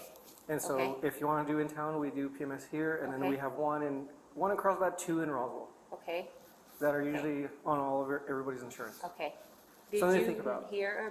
That's nice as a detective. I wonder if this is the same detective that was talking to the hospital staff as well. Was like, hey, if you need to ever talk to someone, definitely look into therapy or, I don't know, go to church or something like that. So kind of nice the detective is talking to them about this. About like HIPAA was broke, and there's like a whole How? bunch of rumors out. Some I one heard of the there was nurses- rumors through yeah. the high school. Yeah. The nurses do talk, but Wait, what? Wait, hold on. Broken HIPAA, rumors, high school. What are we missing? HIPAA was broke, and there's like a whole How? bunch of rumors out. Some I one heard of the there was nurses- rumors through yeah. the high school. Yeah. The nurses do talk, but Oh, is she saying that the hospital staff broke HIPAA by telling other people that, hey, this teenager came in and delivered a baby and put it in the trash? But is that what she's talking about? yeah, that's just small town stuff. But that shouldn't have happened. It shouldn't That's why have. it's HIPAA. And you I know. know? Well, and because I was reading on that, and like on Facebook, everyone's doing all that stuff. Because we did do a disclosure, and that was through our person of contact. That's our PSU command supervisor. So he did do one. He didn't put any name in it or anything like Okay. that. And that's just something he did because he was being asked about it for Okay. so long. Okay. So that one was done, but then I hear like the high school's Yeah. talking a lot. Yeah. I had teachers message me and everything. So. Really? So everyone already knows. Yeah. That's the bad thing about a small town. Yeah, that is the best thing about a small town. They do. But It is. like I said, It's possible that the mom genuinely believes Alexee's story when Alexee said, I didn't know I was pregnant, but I did have sex, Mom. I'm sorry about that, but I didn't know I was pregnant. And when I delivered the baby, I don't know. As a mother, how could you get over the fact that your child put your grandson in a trash bin, even if she panicked and thought that the baby was already dead? I don't know how you would get over that.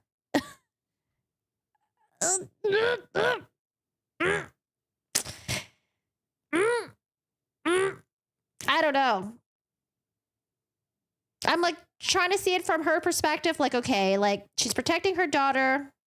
She hasn't bonded with her grandson yet. Didn't even know she had a grandson, possibly. I don't know. I don't know. You thought it was suspicious? I didn't think it was suspicious. I thought it was a genuine reaction. But the fact that, like, I don't know, it's been 3 days after the incident, right? And she's pissed that perhaps the hospital staff was talking about it in the small town. Now everyone knows about what happened. I don't know. I feel like I wouldn't even have time to even get pissed at the people around me. I'll be pissed at my daughter. I don't know.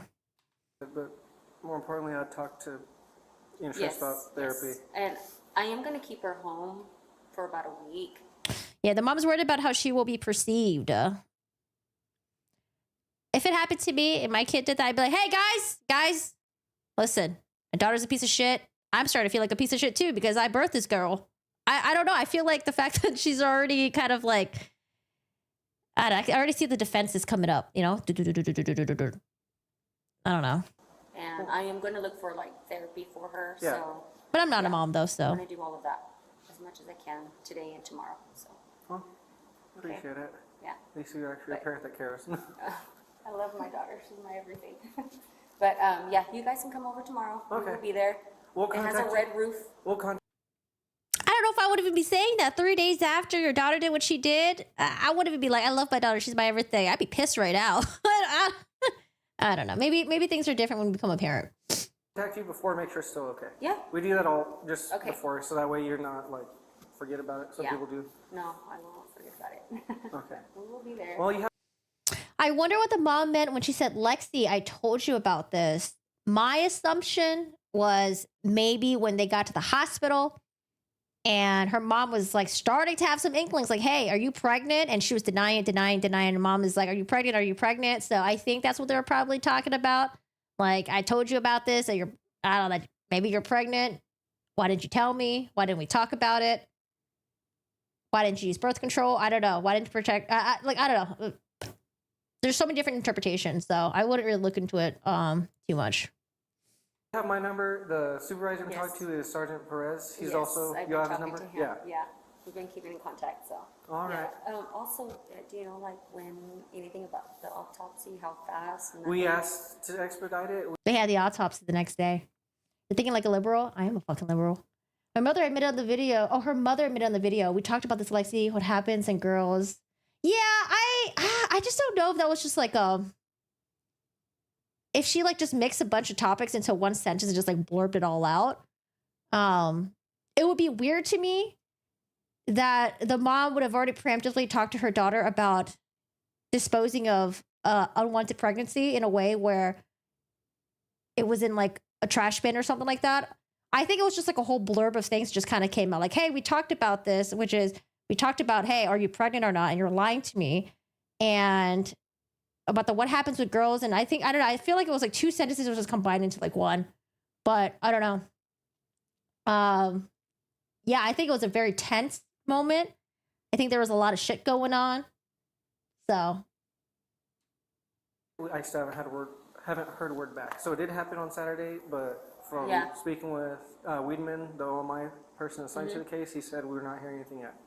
So he told me as soon as we find out, or as he finds out, he'll let me find out. Are we getting him back? Did you know? We are getting him back, right? You will, yes. Okay. And that's why I was telling y'all at the beginning that, with like names, stuff like that, and then who you want, like Turpin's son, who do you want to do end of life care with.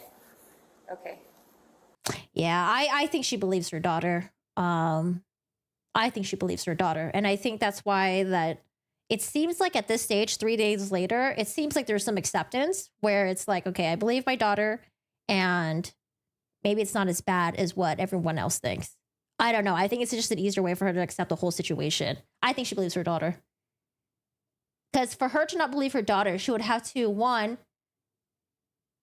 deal with the fact that her daughter's a liar, her daughter's a murderer, and her daughter's a fucking idiot. And that's a lot to deal with as a parent, I think. I think she believes her daughter. I think it's just easier to accept that reality, but I don't know. That's just what I think. You think her mom seems cold? I didn't think her mom seemed cold. I don't know. I thought her mom seemed okay. Seems like, I don't know, normal human reactions during the body cam and stuff like that. Alexee, to me, seems a little cold. To me, it's something about her that was just like, ugh. As a mom, she's protecting her daughter. Her daughter was detached and in complete denial of the pregnancy. It wasn't real to her, so she was able to discard it like trash. Shaking my head. Celebrate prop, though? What is celebrate? What are we celebrating? The more I see and hear, the more the mom and the daughter disgust me. The mom sure wants to point out everyone, but the fact that who killed her grandson, then again, she acts as if he was never born. April, I think it's possible she's just in denial. You know, there are some people that just rather live in the reality where they're more comfortable with. Maybe as more evidence comes out with the trial, maybe at some point she'll change her mind about her daughter. If it is found that her mom or that her daughter did murder her own baby. But I think right now she's probably giving her daughter super benefit of the doubt. So. When do you think I don't know. That's not up to me. When do you want? Okay. So you know how so with it being tricky because technically you're not next of kin, it'll be your daughter. Y'all would still be contacted with it because they'd have to find out where y'all want him to be transported to. Because some people pick them up from Albuquerque, because it's free of charge whenever they go from here to Albuquerque. Okay. And so it's free of charge coming back, but some people want to do, like, with just other cases, they'll do it in Albuquerque because it's cheaper to cremate, stuff like that there. They have to get a hold of you first they have to get a hold of her first to let them know what they want to do next. So they'll get a hold of you as soon as they're done with him. I don't know what's taking so long. Usually they don't. Okay, no. Oh, I meant they were celebrating, prom. I was so confused what you're talking about. I'm sorry. I saw that they went to prom a year before. Did they go to prom this year? I actually don't know. I'm not quite sure. I saw pictures from last year. Maybe they did this year. I don't know. I mean, honestly, if she was able to convince her boyfriend or family, like, hey, I gave birth. I was really scared. I didn't know what to do. But I gave birth to a stillborn. And she played the victim of being a mom that gave birth to a baby that died. I mean, that could give her a lot of sympathy, right? If they believe that's true. Like, oh my God, poor you. You didn't know you were pregnant. You gave birth to a baby and now you can't be a mother because it was a stillborn. That's really sad. So it's possible that she could have gotten a lot of sympathy from that if they believe that version of events. We haven't even really, we've tried to talk about that, but she didn't know. She don't know. Wait, she didn't what? Oh, is the mom saying that she didn't know she was pregnant? Well, they have to get a hold of her first to let them know what they want to do next. So they'll get a hold of you as soon as they're done with him. I don't know what's taking so long. Usually they don't. Okay. No, we haven't even really. We've tried to talk about that, but she didn't know. She don't know. Well, in town we have turpentine. Roswell has way more options for like mortician stuff like that. Oh, like she doesn't know whether or not to cremate or bury the baby? Because you have to talk about, do you want to do cremation, do you want to do burial, stuff like that. Okay. And so that's because she is of age, so she'd be having to be the one to sign off on everything. Because and I don't know y'all's financial situation, but y'all guys may be able to pay for it, but she still has to be the one to sign off on stuff with how that goes. Because with OMI and stuff like that, it has to be who's immediately next. Oh, okay. When children can come to the parents and talk to them instead of playing the blame game, they're being open-minded. It's super liberal parenting. I just think I think humans just tend to want to protect their family, their friends. They tend to sometimes be in denial when there might be some wrongdoing by family and friends. And they tend to want to believe them because they're like, oh, I know them. From the mom's case, would be like, I've raised her. I know her. I've known her since she was born. I know she wouldn't do that. So I think it's possible that, humans just kind of tend to want to believe your loved ones. But if there's evidence that comes out that shows that, yeah, your daughter fucked up, I hope she changes her mind. I hope she still won't blindly try to protect her daughter. If we do find out that her daughter did what we think she did, right? I don't know. We'll see. I mean, if the defense comes out with stuff that will be in favor of Alexee Trevizo and show that she didn't really know and blah, blah, blah, blah, I don't know. Maybe the case could be in her favor. But at this point right now, it just looks really bad. But I don't like it when people do it, but I can understand that people tend to protect their loved ones and want to believe them. But, we'll see. Okay, so it's one of those that they will get a hold of her. I know, that's what I'm saying. The trash thing is really hard for me to reconcile with. That's a tough one. That's like really turning a blind eye. It's like, why did you call the hospital staff? How did you 100% know baby wasn't breathing? Why did you try to clean it up? I don't know. I would just have so many questions. But this is a hard thing they're going through with. And I don't know. Sometimes being in denial just helps you process it better. But in the long run, I don't think it's healthy. And with that, something you and her would talk about what you guys want to do, and him. Oh, that's not her. That's her sister. Yes. Okay. And, keep that involved. Okay. But it's one of those things you always all have to mesh out. Yeah.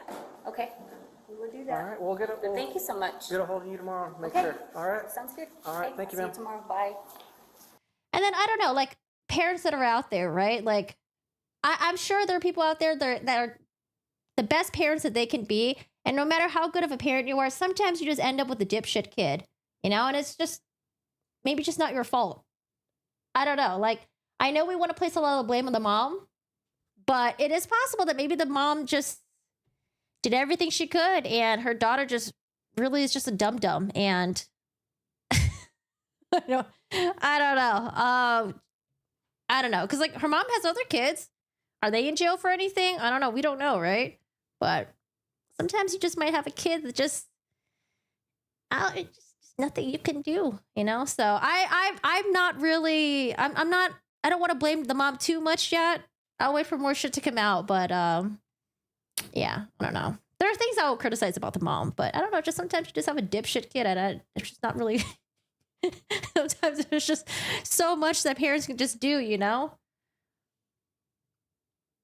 The mother still acts like it wasn't human. Off, I'd be crying for years. I don't know. Maybe it was just really horrible shock. I did see the mom trying to ask the police officer where the baby was found, and something else about the baby. And I think the stepfather tried to ask too, but The police wasn't giving them enough information. They were like, oh, we don't know. We don't have the information yet. We don't have information yet. So it's possible they were trying to get information, but then like they weren't getting any from the police. But yeah, I don't know. Maybe they asked about the baby off camera because we're only looking at the body cam footages, right? And from what the hospital staff are saying, but you blame that mom. I don't know. I don't feel super comfortable blame the mom just yet. Just yet.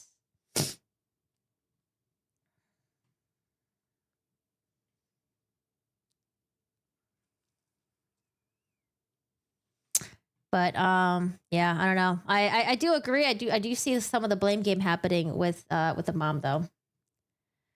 All right, y'all. Anything else with the Trevizo stuff before we move on?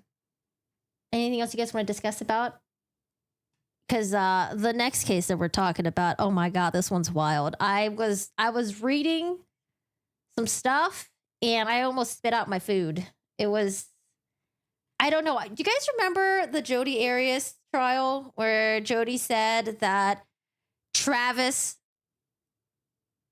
got into a football stance, like a football stance, and then like ran towards her, and that's why she felt like she was being threatened, and she had to kill him?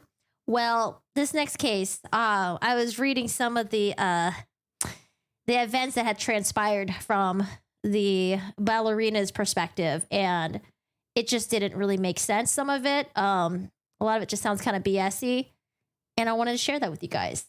Not the clown. Listen, I think we might potentially have another clown, okay? Similar to Jodi. The trial hasn't happened yet, and you know, I'm willing to keep an open mind, but so far, from what I'm reading and what I'm hearing, it's just not looking good. I'm gonna use the bathroom really quick, and then we'll get to Ashley Benefield.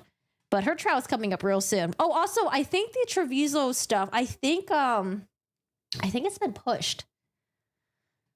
Give me 1 second. Oh, did anyone here made a Thread account yet? There's like a new social media platform called Thread or something. Jesus. I don't even know what it is.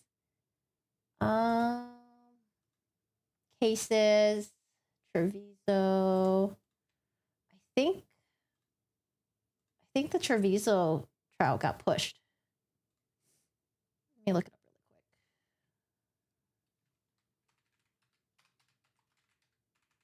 quick. Oh, does it not drag? What? Sorry, give me a second.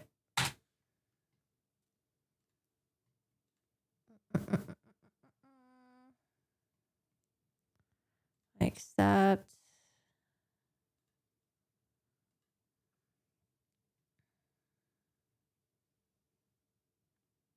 Jewel says the hospital is negligent, bears some responsibility. The first test suggested she was pregnant. She said she had to poop really bad.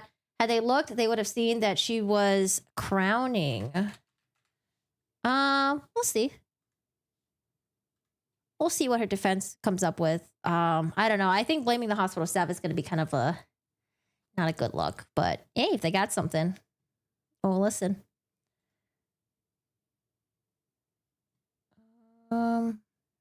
Oh, yeah, I think it got pushed. Okay, so initially, the Trevizo pre-trial trial stuff was going to happen, I think, in October.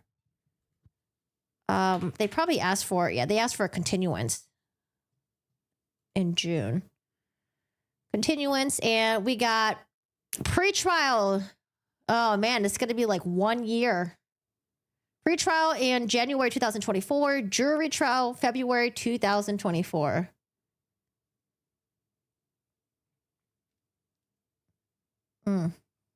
That'll be an interesting one. Threads is an unfortunate brand name. Sounds like threats. Does it? Threads feels like a better Twitter before Ellen took over. Is Threads just like Twitter? Is it basically what it is? Oh yeah, for sure, Claudia, for sure. The attorney would try and play her as a victim. We've already listened to his interview. He was like, this poor woman had just lost her son. It's like, listen, I'm trying to feel bad, but I can't because, you know, the baby was found in a bin. Who is Ashley Benefield? Yeah, that's a good question. What if we talk about it next? Let me use the restroom really quick. Oh, you want to say hi to Steve, by the way? He's sleeping right now. Steve! Oh, he's sleeping right now. Look at this little baby corgi. Is his eyes open? Oh, his eyes are open. Sometimes he sleeps with his eye open. All right, watch Steve. I'll be right back. We use the restroom. Get up and stretch. Oh, God, my calves are really tight right now.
I wonder if my roommate is still here.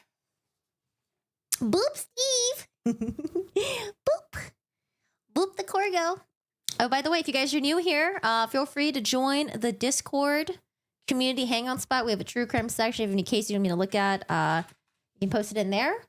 And then also, do I have a socials thing? Ginny! Do I not have a socials one? Ginny, can you make me a socials thing? Is that what it is? Oh, there you go. Wait, hold on, Ginny. Wait, what? Ginny, are you Stream Elements? Wait, I'm so confused. I did the social media one. And then, how did Ginny do that? What the hell? All right, guys. What you don't worry about TikTok or Twitter, but follow my Instagram. Follow Instagram. Stream on Twitch as well. Oh, I gotta put the Twitch thing on there. Oh, I have to do it at some point. Okay. Smaller. Oh, Steve is waking up. Jenny! Wait, Jenny, can you make it so it says like, can you change it for me? Can you add sub to my YouTube, follow my Instagram? Oh, and then Twitch. I don't know. Maybe I should just redo the whole thing actually. I don't know. The pooch is knocked out. He's adorable. He's sleeping. I got another one right here. A little troublemaker. It was his birthday recently. Troublemaker Cheryl. So I have my dog. One of them is born on 4th of July. And I feel bad for him because every 4th of July, he just has the worst traumatizing birthday ever with the fireworks and stuff. So we've been trying to take him out of town to avoid the fireworks. We recently moved into an area that just apparently loves fireworks. I don't know. I don't know how they're not scared of all these crazy illegal fireworks because we're surrounded in an area where things can just catch on fire really easily. The life of a dog. Oh, I want to see Sarah Boone. Let's see if her stuff is still on track. I don't know, man. I'm calling it. I think the Boone. I think the Boone is gonna. I think it's gonna be delayed, man. All right. So Trevizo's been pushed to 2024. What about Sarah Boone? Who here knows about Sarah Boone? 1 in chat if you know Sarah Boone. 2 in chat if you don't know about her. And if you're a 2, I would consider you pretty lucky. The Boone. Criminal cases. 111. Criminal case. Okay. Sarah Boone. 111111. Oh, you guys know of the Boone.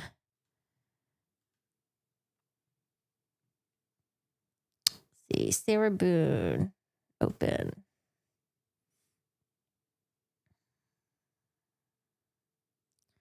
Yep, it's still scheduled. I mean, we'll see. Wait, oh, this is new. Correspondence. Oh, that's old. Notice a provision of witness list. Do we get to see that? Oh, no, we don't.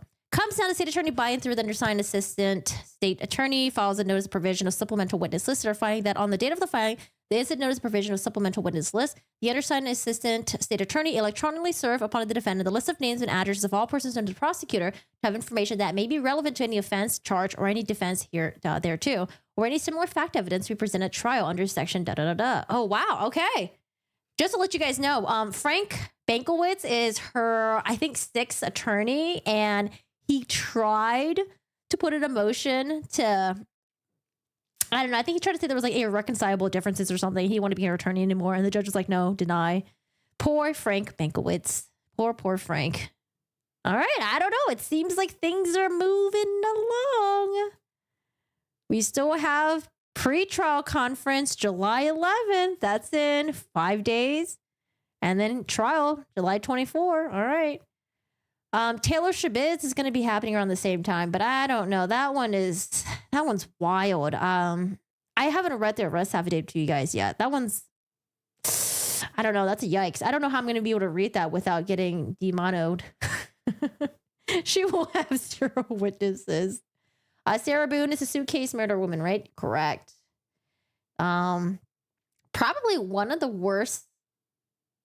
She's just probably one of the worst human beings you could probably ever come across. I don't know. Just imagine like when you're like anyone who ever worked in like customer service, you know, you have that one customer that you'll never forget. I feel like that would be a Sarah Boone. I feel like she'd be so annoying as someone who's trying to return something that's outside of the return policy. She recorded the entire event wrong and forgot what she did. Yep. Cops found her on the phone. And initially she was trying to say, I don't know. It was just like, just everything about her is just kind of like, she said that like, oh, we were playing hide and go seek. We're putting puzzles together. We're playing games. And then he decided to go in the suitcase by himself. And I was laughing. I was drunk. I went to sleep. I came down and I realized, oh my God, he's still in there. And I went down there. Like, it's just like her entire demeanor. It's like everything about her just seems so childish and like, I don't know. But she's also complaining. You could read her handwritten letters to the judge, to her attorneys. And she's just complaining. I know she's complaining about being sitting in jail for so long that she's missing her child's birthday. It's like, yeah, Sarah, that's what happens when you murder someone. So what do you think? What do you think was going to happen? You're going to be able to see your child, have birthday celebrations with them? Yeah. Dude, have you seen the interview? She was like, we're playing hide and go seek and we're putting puzzles together. And I'm like, is this how normal adults like talk when they're hanging out with their significant others? Like, what? Just everything about her. Just, I don't know. I know that like, it seems that the relationship may have potentially mutually abusive. There's been some other arrests. They've been arrested before for abusing each other. And I think he was arrested for assaulting her. So their relationship was definitely turmoil. But to put your significant other, I don't know how she convinced him to get into the suitcase, but to have him pleading to get out, he couldn't breathe, and her just like laughing, recording it, saying, one of the things that she said was, I think he was like, Sarah, like trying to get her to open the suitcase. And she's like, yep, that's my name. Don't wear it out. It's like, who actually talks like that? There's just something about her. It's just so cheesy. Her ex-husband's the same. I don't know too much about her ex-husband. I know her and her ex-husband has shared custody of their kid. And the ex-husband was actually there when the police responded. So I don't know. The ex-husband's probably like, oh, thank God I don't have to deal with this mess. Because I think they were divorced like a couple years before that. Yeah, the interview where police found the iPhone cam video. She was mocking him. Yeah, and the dumb thing is like, why would you record it? I don't know. There's just something that sounds so evil and vindictive about that. She was recording it. You can see that the suitcase has been flipped. So she might have been kicking it multiple times. Like, I don't know, man. That's a psychopath. But let's talk about Ashley Benefield. Oh, Chantel, thank you so much. I appreciate that. Thank you. Oh, wait. Is that a pupper in your picture too? A little pupper there. The video of Boone's victim begging for her to open the suitcase will seal her fate. She is bonkers. She really is. And the fact that like when the police were there to investigate and she was just being so needy. She's like, please, can I please go inside and get a cigarette? And they're like, no, like, it's like an investigation. Like, she's like, please, I really need a cigarette. Like, can I get some water? Like, oh my God, I need some water. I'm so thirsty. Like, she only cares about herself. It's just me. And we've definitely seen the me people before. Who was also like me recently that we watched? Oh God. I feel like we just covered a couple cases. Oh, Lori Vallow. Very me. I don't know. It's like she had no emotions whatsoever towards her boyfriend. It was just like me. And remember at the end when the police officer was saying that like something about how his kids will be mourning or like his kids will feel bad about this or something like that. And she's like, what about me? What about me? Like, I don't know. This person is just very, very, very selfish. AH. Listen, I don't know what is going on with the AH stuff, but from some of the stuff that I'm hearing with AH right now, it's kind of funny. I don't know. The comeback, the I'm a fraud video clip of the movie that she's in. I don't know. But I was hoping she would just kind of, just slowly disappear into the ether. Maybe she can make a comeback later, but it's definitely not gonna, I don't know, maybe like a Lifetime movie comeback or something. Yeah, the comeback guy. I don't know. If you guys watch The Umbrella Guy, his videos are really funny. His coverage of it. Oh, Letitia. Oh man. Meghan Markle. Okay, Meghan Markle, I don't get why people hate her. I just don't understand. But I did watch her and Harry's like Netflix thing, so I'm probably super biased because I'm hearing from like their perspective and stuff like that. But I never understood why people hated Meghan Markle. She seems okay, smart, beautiful, and I don't know. I just don't understand why people hate her. However, there is a really good South Park episode on Meghan Markle and Prince Harry. You guys should watch it. It's so funny. It's like I guess the thing about them is that like they don't want public attention, yet they always like force themselves into the public and then like play victims or something like that. I don't know. I just don't see why people hate her, but I know they're doing it for the money, obviously, because they have like no other income, right? Like they're not really doing anything else. But do you think? I don't know. I didn't get gold digger vibes from her.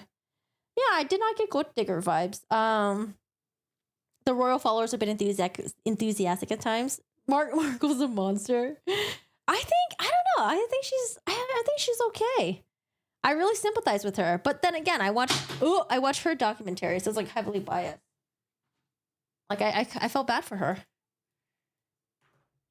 She seems like she might be annoying, but narcissist, I don't know. I just don't get the narcissist vibes. I don't know. But I don't know. We'll see what else comes out. The media did numbers on Diana too. Yeah, that's where I really got where I felt really sympathetic towards some of the members of the royal family. Like Diana, her sons, and then Meghan. Just like the media hounding them and stuff like that. So yeah. No, please. I don't even want to think about Lori and Chad having Oh God. Oh God. Ugh. Gross. Why are we talking about that? Why? Ugh. If you did research, well, what kind of research would you do? Would it just be me reading like tabloids and stuff? What kind of research are we talking about? You just pinched me. Did I feel it? No, I have thick skin. Where were you when the Queen killed Diana? It wasn't the Queen that killed Diana. It was like they're saying it was like the media and the paparazzi chasing after her and stuff, right?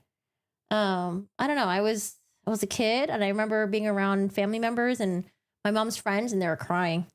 And I was just like, oh, that's really sad. But yeah, I didn't really know too much about it. I was still a kid. Yeah, it's pretty fucked. The fact that like they were chasing after her and stuff like that. But I think the driver that was driving them, wasn't he like found to be drunk as well? So just kind of like a bad mix of a bunch of shit just happening. Yeah, it's really super tragic. I do feel bad for her kids. But we said Meghan is okay. People don't like the monarchy. Isn't the monarchy just kind of like aren't they just like chilling right now? Not really much is going on. the queen sent her corgi assassins to kill Diana, not the corgis. Yeah, he was drunk. You bawled your eyes out. I remember watching Diana and like Charles's wedding. I don't know. I think I'm just like super biased, obviously, because I watched The Crown. I know that's just like a fictional like retelling of the story and stuff like that. But I don't know. When I was watching The Crown, I just like, I didn't know the story between Diana and Prince Charles. Like I didn't know that like he was in love with Camilla instead, and then like I don't know, perhaps like there was like a jealousy rift between the two of them, and like Charles didn't like that Diana was getting like you know, like the spotlight and stuff like that. But I don't know. Oh, and then also I felt bad for Meghan because of like the family shit, like her family like turning on her for interviews and publicity and stuff like that. Again, it's from her perspective, but I could totally see that happening. Like I don't know, family members, man. There are some people out there where it's like they'd rather take the money. They don't care about the kids. But yeah, I don't know. I don't know too much about it, so I don't have like too much of an opinion. For me, I'm just like, oh, I don't get why people hate Meghan. Because I remember a year ago when we talked about Meghan, oh my God, everyone in my chat was just trashing the shit out of Meghan. I was like, why do you guys hate Meghan? Why do you guys hate Meghan? And they were like, I don't know, because she's like controlling behind the scenes. I'm like, how do we know that? Well, I don't know, because she's like really mean to like, you know, the people that worked at the staff or something. Or like something about like her being in Africa or something and her saying that like something happened to her kid. Something about like a tent burning or something. I don't know. It just all sounds like kind of like ridiculous. Manipulate. I read about the manipulation thing, but I don't know. I don't know. I guess I don't really care about it too much. But if we have court documents, that would be a fun thing. Isn't Harry currently isn't there like some court stuff going on between Prince Harry and the press right now, right? I wasn't following it, but I heard there was something going on with there. All right, guys, let's talk about Ashley Benefield. Okay, Ashley Benefield. Earlier I was talking about, do you guys remember how Jodi Arias said that when Travis was charging at her, he was in like a football stance and then like came charging at her, and then that's when she like had to like defend herself or whatever. I don't know. Ashley Benefield, when I was reading some of the documents, said something kind of interesting, and I don't know if I have it up right here, but she essentially ran to her neighbor's house. It was like, I think in 2020, she ran to her neighbor's house, screaming and yelling and saying that like, my husband was attacking me. I had to shoot him. And so police showed up, and then they soon realized that, well, something's fishy about this, because her husband at the time, or I don't know if they're together. I know they were like kind of like separating. Maybe they were having like a custody battle with their child. But her husband, Doug, they think that he was shot from behind.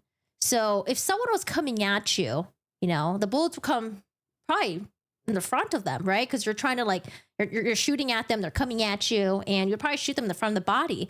But they also realized that it didn't seem that Doug was in like a defensive position or anything like that. What she said, oh man, do I have it up here? Basically, they were fighting, and she thought she was gonna die, it was life or death or something, and she had to protect herself. But the way that she described Doug coming at her, it was very interesting. Here's one of the excerpts, okay? He postured like a mixed martial arts fighter, blading. So I didn't know what blading meant, but I was like, okay, so you're a mixed martial arts fighter. You're probably like this, but then like blading, does it mean you're like this, like karate chopping? So was he blading like this, hands parallel with his chest and shoulders? So like this, moving his arms and hands in a circular motion and advanced her? I was a little confused, and I was like, you know, maybe I just don't maybe the way I'm interpreting it, maybe I'm not interpreting it correctly, but it just sounded, I don't know. I literally was eating and I like spit out my sweet potato because I was like, what the heck is this fighting position? So posture like a mixed martial artist fighter, blading, hands parallel with his chest and shoulders, moving his arms and hands in a circular motion, advancing towards her. I don't know. And this is in a court document, by the way. So if she was in distress and this was a police interview and she described it like so, then I'd be like, okay, you know, maybe like it's just hard for her to describe. But they actually put this in a court document, and I was like, what is Like Karate Kid, Mortal Kombat. They don't even do that. I don't know. Does anyone here engage in martial arts fighting? Does anyone know what blading could mean? Because I think blading means you're doing this. But honestly, I usually wouldn't go this hard before like a trial happens. But this person, Ashley Benefield, has already been called out by another judge that was overseeing a different case. And I was listening to it, and this judge was just basically calling her out on her lies, saying that all the accusations she made towards her husband, I think she said that her husband was really physically abusive towards her. She said that her husband like poisoned her. And the judge was like, there's no proof of any of this. Like, this person is just lying. And so I listened to that and I was like, okay, I'm going to go with what the judge is saying, because I feel like usually judges are kind of reserved in their judgment unless they know that the person is for sure lying. But I don't know. I was reading this article and I was just like, oh God, I gotta read this towards my chat. And then there was something else that popped up, and it's not on this law and crime article, but I was able to find there's like 130 page. We're not going to read the whole thing, but we'll definitely like read a little bit of it because it is kind of interesting. There was like a 130 page document where the defense team is trying to dismiss the charges against her by saying that like, oh, like my client was defending herself and here's what happened. But I don't know. I want to read this with you guys, and I think it's kind of interesting. But let's start with the Law and Crime article, because I feel like Law and Crime does a really good job at recapping.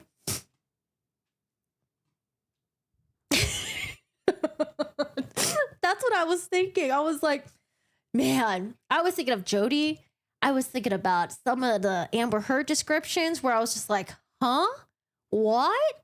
Where it felt like, I don't know, like maybe they're getting out of books or something, or maybe horribly written books, but like, I don't know. It just sounded a little bit weird, but maybe I'm just reading it wrong. I could be completely wrong. But yeah, let's talk about Benefield. So Ashley Benefield, she is I think like a model / ballerina. She was in her early 20s. I think she was like 24 when she met her soon-to-be husband, who is in his 50s. I think he had just lost his wife. They were about to get married. Wife ends up passing away. And so, probably like in the mourning stage, right? In the mourning stage right now. And so he meets this 20-year-old model / ballerina, and they actually get married pretty quickly. I think they get married like maybe 2 weeks after getting married, which to me is just bonkers. I don't know, man. I feel like in order to get married to someone, you got to really date them for a little bit. You got to live with them. You got to know if they're dirty or not. Like, I don't know, man. They might be nasty. Maybe they don't wash their ass or something like that. But I feel like you got to know people. But, I understand. There are some people that move pretty quickly because they're kind of older and they're like, you know what? I don't want to waste any time. I just want to wife up. I want to be a husband, blah, blah, blah, blah, blah. So this is Ashley Benefield here. Ashley Benefield, 31, former model and ballerina, accused of shooting and killing her husband, Doug Benefield, 58, inside their Lakewood Ranch, Florida home in September of 2020. So that was 3 years. 3 years ago. What took so long? Well, I guess pandemic stuff, right? Ashley Benefield team filed a motion for dismissal, meaning they want the case and the charge dropped, claiming Doug Benefield was an abusive husband and she shot and killed him in self-defense. Keep in mind that when they found her, I think they said that she might have had a black eye. I was squinting really hard at the photo. I was like, I don't know if I see a black eye. Maybe the photo was in black and white. But she didn't have anything else. There was like a little scratch that she had on her stomach. But it was how she described how Doug attacked her with a box. Okay, this was very interesting too. She said that like Doug ran towards her with a box and then hit her with it in an upwards motion. And I was like, I don't really understand that either. So not only do we have Doug doing the karate blades in a circular motion, Doug also had a box, ran towards her, and then in an upwards motion, I don't know, like pushed the box up so it like scratched her side or something. So maybe you guys can read it in a way where I can understand it more, because I'm just very lost at how she was describing how Doug was attacking her. I don't know. I was just very lost. Did she pull a Gone Girl? Oh, dude, the Gone Girl thing. What's the lady's name again that did try to pull a Gone Girl? Sherry Papini, right? Oh, not even get started with Sherry Papini. That's a whole nother thing. Hi, how are you doing today? How's it going? So this is Ashley and Doug Benefield. And by the way, oh, sorry, you guys can see the picture.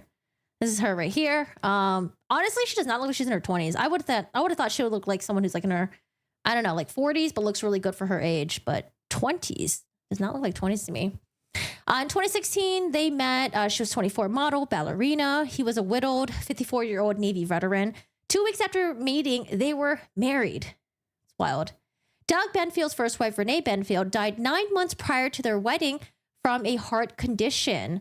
He was a technology consultant and had several businesses. And I believe Doug Benfield and Renee Benfield, I think they have a daughter together. I think only a daughter. She's actually on TikTok, and she was talking about how things were between her and the defendant, Ashley Benfield. So Ashley Benfield wanted to start her own ballerina company. So with Doug Benfield's help, they created the American National Ballet in Charlestown, South Carolina. The ballet company failed quickly. This kind of reminds me of Corey Richards a little bit, because Corey Richards met her, future husband while she was working at Home Depot. And Corey Richards wanted to like start her own real estate company or something like that. But then she ended up going in like a lot of debt, and her husband couldn't really help her out anymore. And I think she was probably starting to fail. Maybe that's why she became really desperate and wanted to buy that expensive house that her husband didn't want to get into. But anyways, we're waiting on the Corey Richards stuff. Soon after launching the company, the Benefields found that they were expecting a baby. Due to a challenging pregnancy, Ashley Benfield moved from South Carolina to Florida to be with her mother and gave birth in March 2018. Shortly after, so that means that she possibly murdered her husband, allegedly murdered her husband when the baby was like 2 years old. Listen, when they're 2 years old, they're not going to really understand much. But like when they're older, like, I don't know, you're just fucking them for life. Assuming that it's murder. Shortly after, things started to crumble and a nasty battle over custody of their baby began. Court documents show Ashley Benfield did everything in her power to keep Doug Benfield away from her and their baby, even filing DV claims in court. Ashley Benfield said Doug Benfield tried poisoning her and was psychologically abusive. So again, I want to listen to the judge who was... the judge that was involved in that case where she accused her husband of poisoning and being abusive and stuff like that. And the judge was like, you know what? Everything that she says is just a lie. None of it's true. I thought that was really interesting to listen to.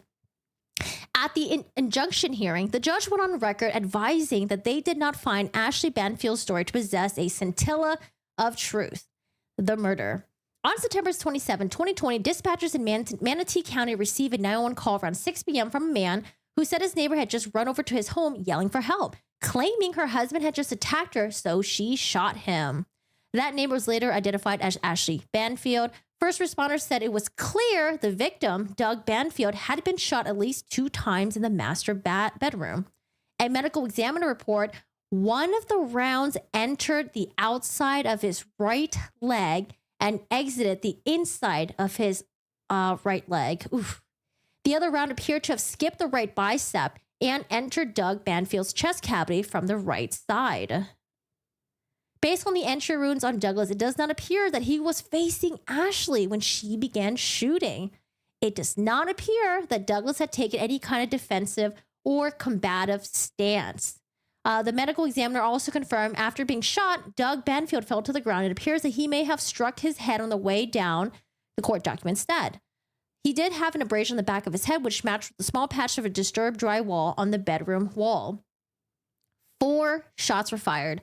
4 .45 caliber casings were found on the master bedroom floor, a police affidavit said. A loose projectile was also found on the floor. 2 more were found embedded in the walls of the home. Ashley Benfield. Let's go to the video, actually. Let me pop up the video really quick. Because the judge completely destroys her. Where is it? Oh, here it is. It's really short, though. Short video. She was being... Okay, let me catch up. How did his former wife die? Natural causes. Yeah, it seems like it was from natural causes. This ER room full of Muppets, because of palpitation of her stomach, would have just shown instantly. The hospital neglected the basic rule. No toilet on her own. Silly, stupid mistakes 101 of nursing. You have a history of crazy dating. How did the former wife die? Sorry, I'm just catching up right now. Whoa. Full-blown liar trying to play that she's victim. Ashley Benfield is delusional. Wanted his money. Damn, she has one very long leg in that photo. Lol. Okay, this is the judge just like tearing in on her. I'm going to speed it up a little bit, though, to 1.25. What is it? That is the CD of the oral pronouncement at the end of the injunction and emergency time sharing hearing. All right. Is audio okay? It's about 10 minutes long. I think Mr. Sessions start with that one thing, even though I find it very reticent to ever say, well, someone else investigated this, so there's no problem. But I do appreciate the fact that Mr. Sessions argues that people investigated and found that his client wasn't the perpetrator of any domestic violence, etc. Because I just read a report by a doctor that just indicated that he had done a full battery of psychological evaluations on Mr. Benefield in this particular case. He had absolutely no concern of self-harm, domestic violence, or any other type of spurious activity on the behalf of Mr. Benefield. No. So she does ballet, but she could crawl through a doggy door. Hence, she's the same crazy level as Jody. Oh my God, no. I like imagine her doing like more like a spider-like way where like one leg comes in, another leg comes through, and then the arms and the body and the head. Like, oh God. Let me just go ahead and say as follows, that this court will find that as far as credibility is concerned, I would find, and I'm going to say this in the gentlest form I possibly can, that the judge says, I'm going to say this in the gentlest form that I can. I listened to this already, and if this is the judge's gentlest form of her addressing that Ashley Banfield is a liar, I don't know. I want to see how the judge really is when they're savage, because it was pretty. there was absolutely not a single scintilla of credibility that I'm attaching to anything that was testified to, at least in this hearing of Miss Benefield. Court finds that it starts from basically the absurd of the conversations of what she would have had with a child searching the room, finding a shadow box, being so upset, but also at the same time the testimony where she said, well, they were absolutely liked me a lot. They confided in. No, it's not this judge. It's the other judge that was going over their case between Ashley Banfield said the husband was being physically abusive towards her, the kid as well, and then the husband was like poisoning her, and that was the judge from the previous case. Every conversation, I knew all these horrible things were going to happen. Actually, this judge talks pretty fast. I think I could do normal speed. Wow, that's pretty rare. No worries, Micha, no worries. The girls felt good talking to me. We then move forward to the actual presentation that she's had in this courtroom since she entered into this courtroom, the turning on of tears when she thinks it's appropriate. Listen, I'm actually really surprised that a judge is this confident. I didn't follow the old stuff, but there has to be like something that went down where the judge is like super confident that Ashley Banfield is lying. For the judge to accuse Ashley Banfield of turning on and turning off the tears, I think is fucking crazy. The hilarious crazy. Then we move on to the entire insinuation that there is some type of poisoning going on in this particular case. There is not a single scintilla of credible evidence that Miss Benefield has ever been poisoned or suffered from any illness of any poison. Oh, and trust me, the judge goes hard on the expert witness as well. Court finds that Dr. Hilliard's testimony was suspect. I don't think that the court finds that he reviewed one record appropriately. Oh my God. Listen, I'm actually so curious about this previous thing that happened. She's saying the expert didn't review the records appropriately. And in comparison to Dr. Sawyer, I think his testimony, in a word, was bunk. I do find that Dr. Sawyer's testimony was quite informative, and that his information concerning I want to know what the judge would say about Dr. Lewis from Letitia's case. Questions that I had, how there were testing for certain metals on and then testing for certain metals that weren't there. It's most important to this court was the explanation of the misinterpretation or the use of an improper range, which I think even at cross-examination, there was a misunderstanding that there is a range that these metals are in the human body, not just a single number. So that brings us to the following timeline. I have that in 10/20/2016. Because usually when we listen to like prosecutors, attorneys, and stuff like that, they usually go this hard. They're usually this confident. But for a judge to be like, there's no way that the expert witness was properly examining the blah blah blah blah like the other expert was, and that there's no ounce of truth coming from her. And the fact that she was turning on and turning off tears, like I feel like usually lawyers go this hard, but to hear it come from a judge. Oh man.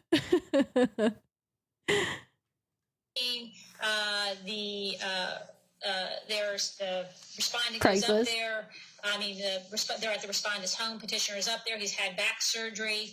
She moves back into the respondent's home permanently on December 2016. That in True. Yeah, the judge went hard. I'm used to them being more diplomatic. There must have been like a lot of evidence that was not in her favor, and that's why the judge was this confident to go this hard on her. About January 2017 through, I'm going to say 5/8/2017, there appears to be a marriage in which there are arguments, and but there is still a very committed relationship to the point where they're talking about having a reversal of vasectomy to have a child.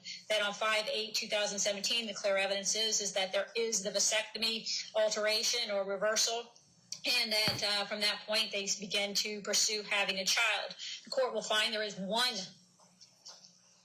incident of alleged domestic violence, and I got to tell you, it is de minimis, even though it's huge. Whenever how it was executed, the shot into the ceiling, the court is going to find that at no time was the shot by Mr. Benefield at or in the direction of Miss Benefield. Oh, so this is I read earlier. So apparently he did have a gun. And he did shoot it into the ceiling because he was trying to get her to like shut the fuck up or something like that. And he did admit to that. And the court is saying here, they're like, okay, that is one act of like possible DV, but the gun wasn't directed at her. The court has seen Mr. Benefield testify, and the court finds that Mr. Benefield is taking on responsibility. I mean, you should be doing that no matter what, because that's pretty fucking. But yeah, for that difference between having a gun pointed at up and pointed at you. A single misstep, but that is a remote type of domestic violence that has occurred. Subsequent to that, it is clear that Ms. Benefield continued to pursue a relationship and to have child with this gentleman, that she had a lavish wedding, invited numerous people there, had many people that she could have confided in, saying, I'm in a hellish situation, things are out of control. Look at the judge was like, lavish wedding. Just last week, he shot a bullet in the ceiling. That's absolutely not what happens. It says she goes through with this lavish wedding. She goes on developing a how lavish with her husband at that time, posing in magazines, portraying to everybody in the world that this is a very happy marriage, that we're going to start this national ballet at a significant cost, both emotionally, physically, and financially to the parties. That she finally they finally find out that in July of 2017 they have conceived a child, and that or they think that that's the date they've conceded in retroactive review, which tells this court that during that period after the shot, that they were still engaging in a intimate relationship. The court does not find credible any type of animal cruelty in this particular. Oh, and then she also said that he was also abusive towards their dog, and he did admit to hitting the dog, but the way that I read it, it was like he said that like the dog like jumped up on him and like really sharp claws, and he didn't want the dog like to be like all up on him, and like he like tried to like the dog off, but like I don't know, like then like the person asking the question was like, so did you hit it? Did you hit it? Did you hit it? He's like, okay, yeah, I hit the dog, but I don't know. I don't know about that one. Case, I think there's a difference between like beating the shit out of a dog, kicking it, throwing it, being cruel, choking it, versus like, you know, a dog jumps on you and then you're like kind of like being reactive because the nails are really sharp and you're like pushing it off or hitting it off or something like that. I don't know. Because you know, sometimes like when you're being questioned and they want you to like, they keep asking the same questions over. Did you hit it? Did you hit it? And you're like, no, I didn't. I try to get it off. No, I didn't do it. And then like at some point, like you're like, yeah, okay, I guess I hit it based on your definition. Does the court find that the other incidences alleged of punching the wall were ever directed completely at her, nor were they meant for intimidation? Court's also going to find that at 3/2017, they do find about the pregnancy. It's confirmed. And at that time, because of illnesses due to the pregnancy, it is determined as a family as well as because of the ballet that you're going to move Mrs. Benefield to Florida from South Carolina. During all this period of time, what we have is a household that is continuing on. Miss Benefield being in the home, not making anyone alert. The medical records are devoid of any conversations between her and people that would have been providing protection, those being doctors, etc., indicating in the least that she has any type of poisoning that is appearing in her system, that she has been... I wonder if it was like the AH thing where it's like, okay, I'm going to slowly ramp up my accusations to the point where it becomes so shocking that there's no way they can deny it. Like, I wonder if it, like, she initially went with, like, it was DV. Okay, now he was being cruel to animals. Because remember, like, kind of AH, like, did the same thing. She said that, like, Johnny was very abusive towards her. And then not only that, but he was also abusive towards her 2 dogs and abusive towards her friends. And, like, she just kept slowly ramping it up until it got to, like, the bottle situation in Australia. The victim of domestic violence, and or that this child, Eva, has been the victim of domestic violence. Then we go on, and suddenly we have, she moves to Florida. But even in Florida, we have Irma come through, I think September 11th, that weekend. Mr. Benefield comes all the way down. He makes sure she has a generator if she needs for the storm. He then leaves, and she feels comfortable enough and well enough to go all the way back up to the home that she shared with Mr. Benefield to collect property and transport those items down to Florida for her own use, and without any fear that this gentleman is going to harm her when she's up there. They court will, one of the other things allude to as far as credibility problems were the issues concerning the split records that she's asking the Lakewood Ranch to have to, I guess. You think Ashley will probably get off? Reminds me of Nikki Adamando. Haven't heard of that. Everyone was abusive and R-wording her with no evidence of R-word at all. Shot her boyfriend in the back while he was lying down on the couch. I have never heard of that before. Haven't heard that case. Somehow cover any type of problems or contradiction there might be with the poisoning allegations, as well as the emails that were introduced today between the cousin of Mr. Benefield and Miss Benefield, I guess, trying to curry some kind of upper hand in the in either of these 2 cases against Mr. Benefield. Court's also going to find that the wife has at this time demonstrated a complete disregard for allowing Mr. Benefield to have any active role in the birth of his child. And during the pre-evidentiary hearing for Ashley Benfield's self-defense claim, the state played audio from a previous 2018 custody hearing. It's from 2018. Oh my God, this is just not a good look. This is coming from a judge. And or the life of his child that he has now not had any contact with. The court's going to find there's been no violation of any injunction. The court did look at and has listened to the testimonies that were provided concerning the injunction that was entered. Quite frankly, it sounds like the court was, when you listen to the transcript, was actually telling both of them they needed to stay away from each other, and that certainly there was no violation of it whenever there was the oral pronouncement, only to be followed by a written pronouncement. Court is also finds there are some issues with the credibility of Miss Benefield when she's actively sitting here telling this court she doesn't like to have publicity, but at the same token she's participating in articles concerning the alleged poison, etc. Oh no, I wonder what articles what interviews she was doing. Oh my God, this judge is calling her out for everything. Court, she doesn't like to have publicity, but at the same token she's participating in articles concerning the alleged poison, etc. As far as the last comment on the poisoning, there is not one piece of evidence, like I said, that has been established that even if she was being poisoned, that there has been a suggestion of a nexus of the who, how, and where the poison. That would be rank speculation for this court to... Yes, this is a previous judge from a 2018 custody hearing. Jump into the idea that because it happened, it had to be him, especially when I have... in all senses, not a credible witness is the only person that's asking me to speculate. So with that in mind, the court is going to find that at this time, there Forget going hard. I just witnessed a murder and the culprit is the judge. I do want to look up this judge. Their name is not on here. Jesus. is absolutely no evidence, and I'm saying no evidence. I'm not saying by the preponderance of the evidence standard. Like, judge is like 100% sure. Oh man, I don't know if there's any. I wish we can get transcripts from the custody hearing. I think that'd be really interesting to look through. Man, because the judge, I just feel like usually it's, they kind of err on the side of like, oh, maybe, it's possible that, what this person is saying is true. Judge is like, nope, there's absolutely no way, zero evidence, nope, no scintilla. That hasn't even been close to that there's been a indication that there's an immediate likelihood of domestic violence. There's only the one remote incident, and as of today, there's no reasonably prudent or logical person would think that you're the threat, that you're being threatened by immediate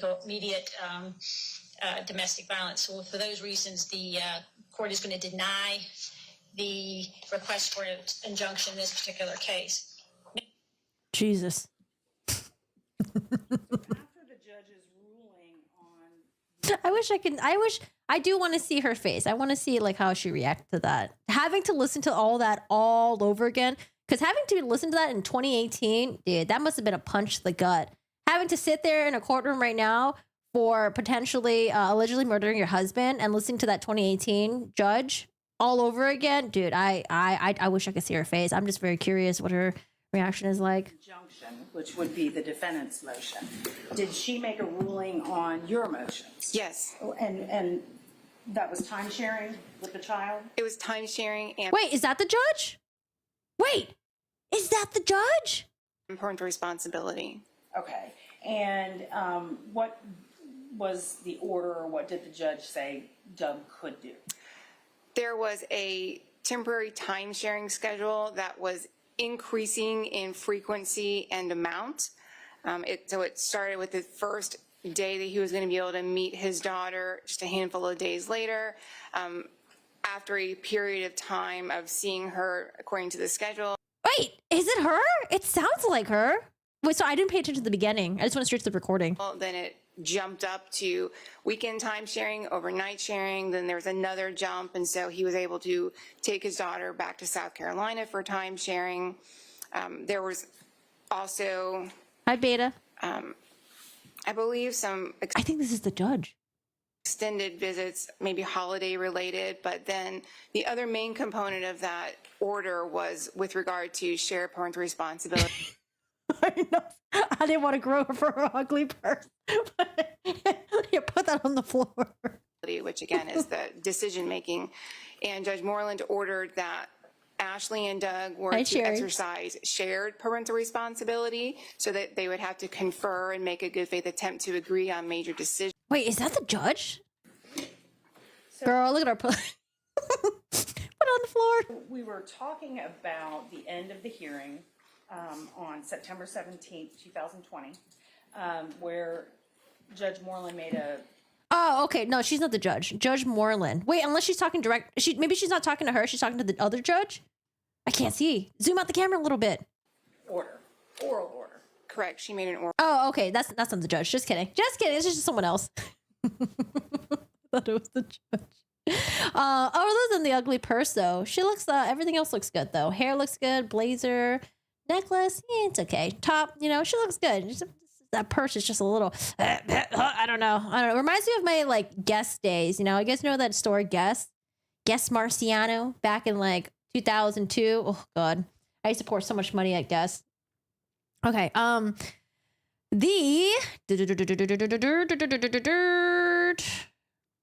they think Doug was shot from the back. Okay.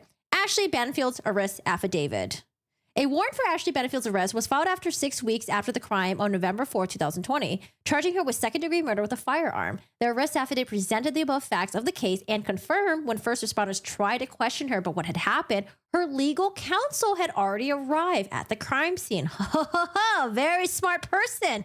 And her counsel told police she did not want to make a statement. Ashley did, however, make a spontaneous statement to me advising her ears were still ringing. The affidavit reads, photographs were taken of Ashley Benefield within an hour of the shooting, and a second time a few days later, there was no injuries on her besides a scratch on the right side.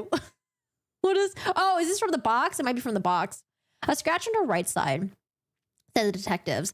The scratch allegedly appeared to be very old and very minor. A witness explained Ashley got the scratch on her right side the day before the shooting, where she was inadvertently scratched when someone walked by her carrying a box. Okay, later on, when she and her team puts it in a motion, they're going to say that scratch came from Doug running at her with the box and then in upward motion, pushed the box up and scratched her or something. But we're getting different stories already.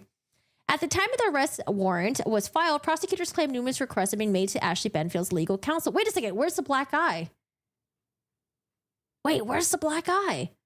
Supposedly there was like a black eye, but maybe the black eye thing is not real either. Where's the black eye? The state claims Ashley Benefield was motivated to kill Doug Benefield because she said she found out she was pregnant with their child. She actively worked to ensure he stayed away from their baby. Why? Is this some sort of like control thing? She filed several DV claims in court, but all were closed and no criminal charges were ever filed. So again, that was the judge from the other case. The DV claims that she made in court, and she wanted like sole custody of the child probably.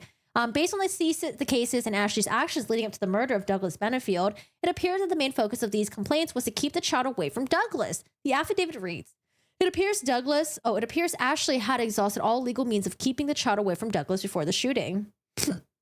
A judge set Ashley Benefield's bond at $100,000, which she paid. She now has a court-issued curfew and is required to wear an ankle monitor. The former ballerina lives with her mom and now 5-year-old daughter. Court documents show that she was able to adjust her curfew when needed and even travel to Maryland for a wedding. Why? Why are they being so nice to her? Due to financial hardships, a judge granted Ashley Benefield's defense team requests to waive the monthly cost $120 of...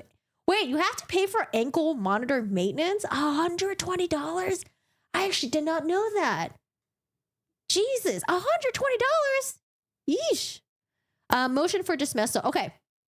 We're going to read the motion for dismissal document because this is where I was like, what? This is her arrest warrant. What I thought was kind of interesting was she lived at a place. I don't know if her address, why they put her as homeless. I was a little curious about that. But yeah, Ashley Benefield, born 12/5/91. Oh my God. She was born December 5th. Jesus. You guys, Dennis has the same birthday as Ashley. And I have the same birthday as Taylor Shabiz. Oh God. Okay. Let's read. We're not going to read the whole document, but this is their history, and this is what she said happened. Okay. Again, this is from her perspective. Okay. Her perspective. History. After meeting in 2016, let me put on my glasses. Douglas Benefield, the decedent, and Ashley were married following a 13-day whirlwind romance. Yikes. 30 years her senior, Mr. Benefield portrayed himself as everything Miss Benefield was waiting for her entire life. In reality, Mr. Benefield's presentation was a complete fraud. Why? On the day of the homicide. Wait, they're not going to go into why he was a fraud? Okay, I guess we're just skipping over that. On the day of the homicide, September 27, 2020, Miss Benefield knew the following about her then husband. A, he fired a handgun into the ceiling of their kitchen in an effort to intimidate her. Exhibit 1. B, he threw a loaded gun at her. Exhibit 2. C, he punched their dog in the face hard enough to render the canine unconscious. I think they're just being really exaggerative. I read the exhibit. I don't remember him saying that the dog went unconscious and it was punched in the face. Should we go into the exhibits now? It's a lot of jumpy. We'll do it later.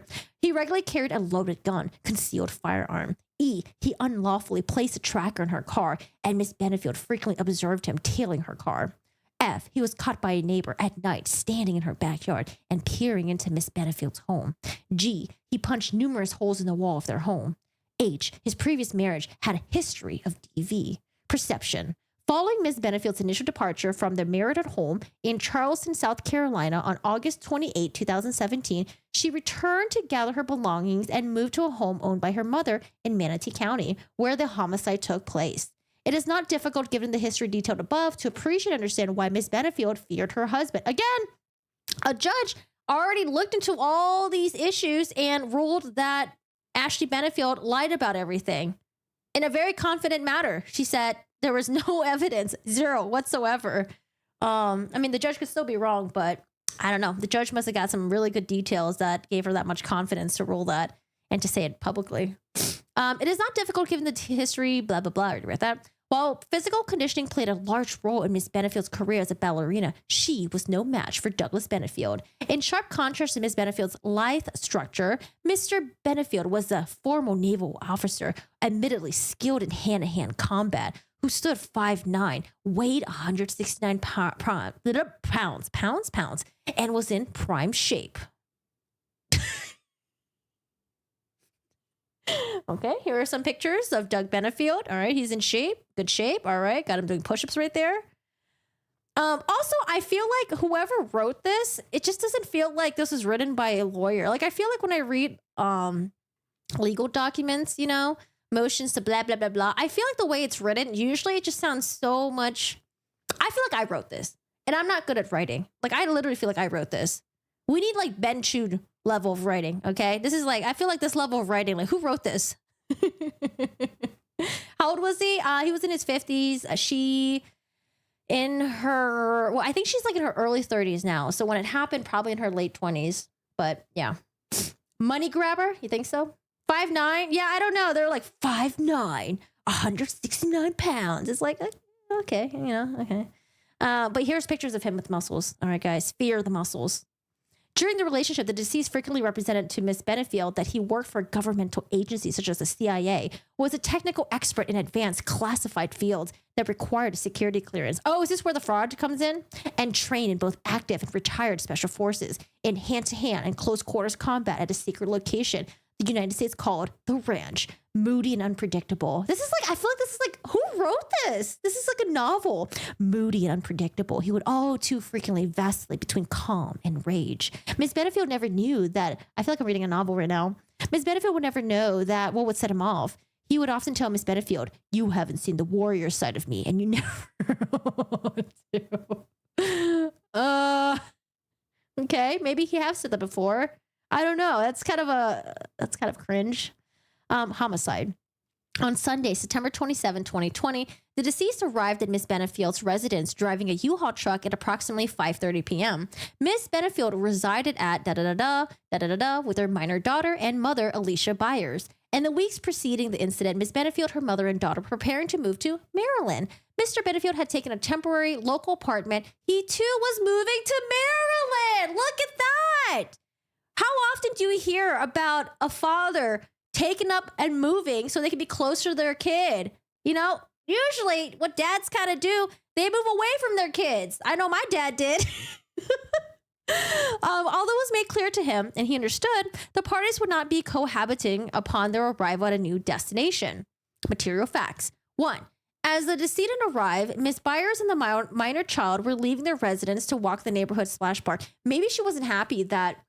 So she decided to live with her mom, and she's like, you know what, Mom, we're going to move to Maryland. Or maybe the mom wanted to move to Maryland. So moving to Maryland would create some separation. But then maybe Mr. Benefield, maybe he was such a good dad that he's like, you know what, fine. I will move to Maryland too, so I can be closer to my daughter. Maybe, right? We don't know. We don't know what kind of dad he was, but maybe. Material facts. 1, as the decedent arrived, Miss Byers and the minor child were leaving the residence to walk the neighborhood splash park. What is a splash park? Splash park? Is it like a park that has like water or something like that? Agreed. They go away. Yeah. My dad moved into like another state, and I was like, why did he do that? He could have opened a restaurant where we lived, but yeah, I don't know. A brief acknowledgement between them and the decedent took place. 2, Miss Benefield was in the garage packing items to the boxes. After greeting one another, they engaged in a brief discussion about the pre-staged furniture and the boxes in the garage that were ready to be loaded into the U-Haul. 3, while the decedent began moving the pre-staged furniture and the boxes into the U-Haul, Miss Benefield started packing items that were in the rear of the garage shelf area. 4, the decedent's mood was consistent with his prior history, happy, hyper, and animated, arms and legs flailing. I just can't take this document seriously. Her description of Doug is just so weird. So like he's happy, he's animated, his arms and legs are flailing one moment and then agitated, sullen, and intimidating the next. I don't know, maybe I'm just being really exaggerative, but I just feel like there's a lot of exaggeration going on. I don't know. That's just a feeling that I'm getting. Not that I know for sure, but that's just a feeling that I'm getting. You know, arms and legs flailing one moment, and then agitated, sullen, and intimidating the next. Annoyed that they had not already moved, with fixed, intense stares at Ms. Benefield. Number 5, a discussion ensued about the order the furniture should be loaded to facilitate Miss Benefield's belongings being unloaded first, since they would be residing in different residences upon arrival in Maryland. SpongeBob. Or what's it called? The wacky, what's that, like, you know, like car dealerships, they have like the wacky inflatable man thing. The wacky inflatable man. That's what it reminds me of, okay? This annoyed the decedent, and he expressed frustration and anger by stating, "It should not be a your house, my house arrangement. We are moving together as a family, making a fresh start, but you're dividing us." Number 6. Things began to escalate immediately thereafter. Mr. Benefield exclaimed that it is time Miss Benefield began acting like a wife. Otherwise, he would have to pack her in the pod. Wait, what? Like he would just...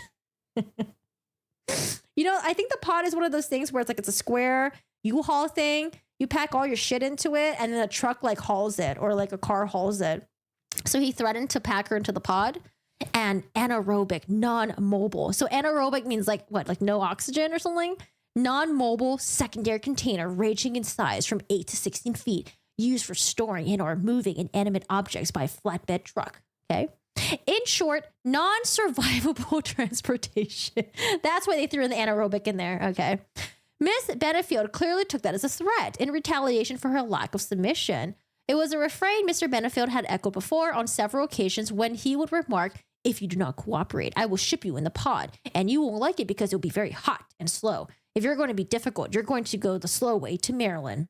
Number 7, expressing that he then needed to make room in the pod.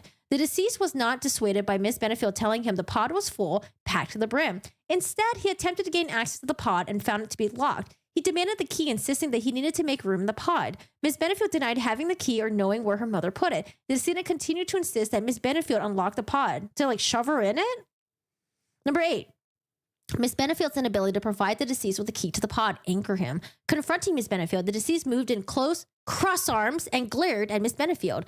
Concluding she was defiant, he grew tense, shoulders raised, fist clench, heavy breathing, sharp staccato, derisive comments, spewed force.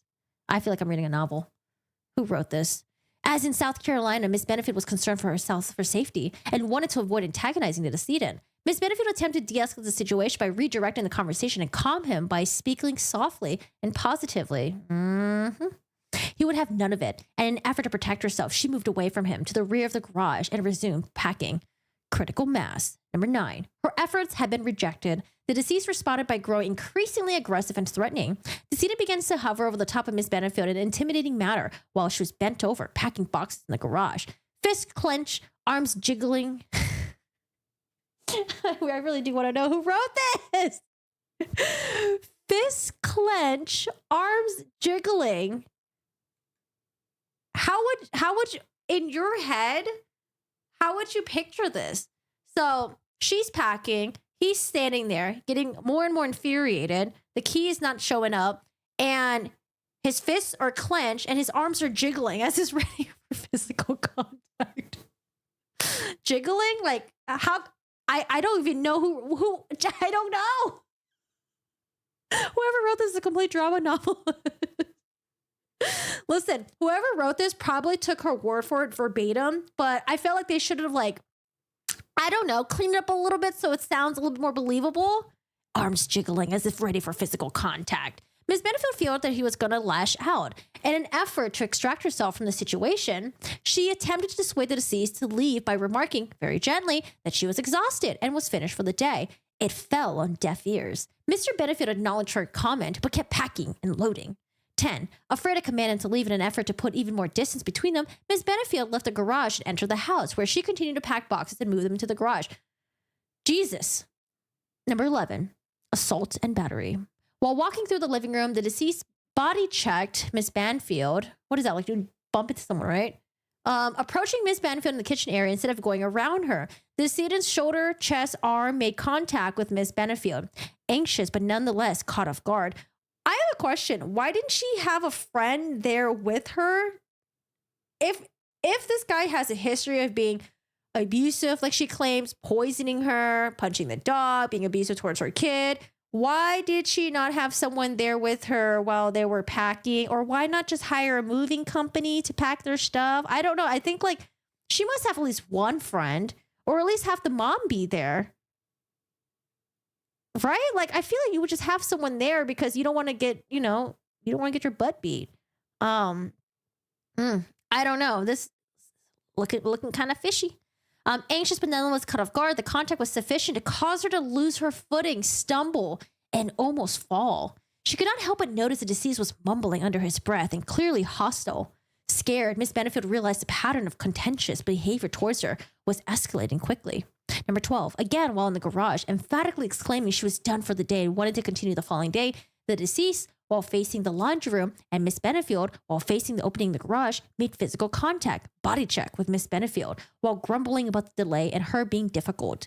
With no apology for the contact this time either, Miss Benefield was then certain that both instances were intentional. Once again, trying to stop any escalation, she apologized to him. This is where we have the scratch.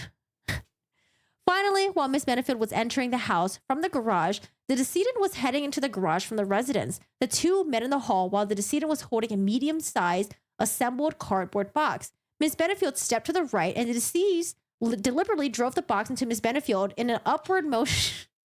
I don't really get this part too, because it says, so he had a box, drove it up towards her in an upward motion. I feel like, I don't know, that's such a weird motion to make.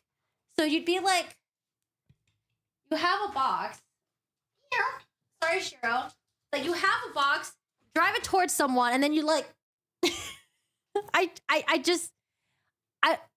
I'm not saying it's impossible for it to happen. It just sounds really weird. And we're already getting some really weird descriptions of what Mr. Benefield has been doing based on Ashley's descriptions. I don't know. So they took a picture of the scratch right here, but we read the Law and Crime article. There was a witness that said that she actually had that scratch from a couple of days ago or the day before from someone running into her with a box.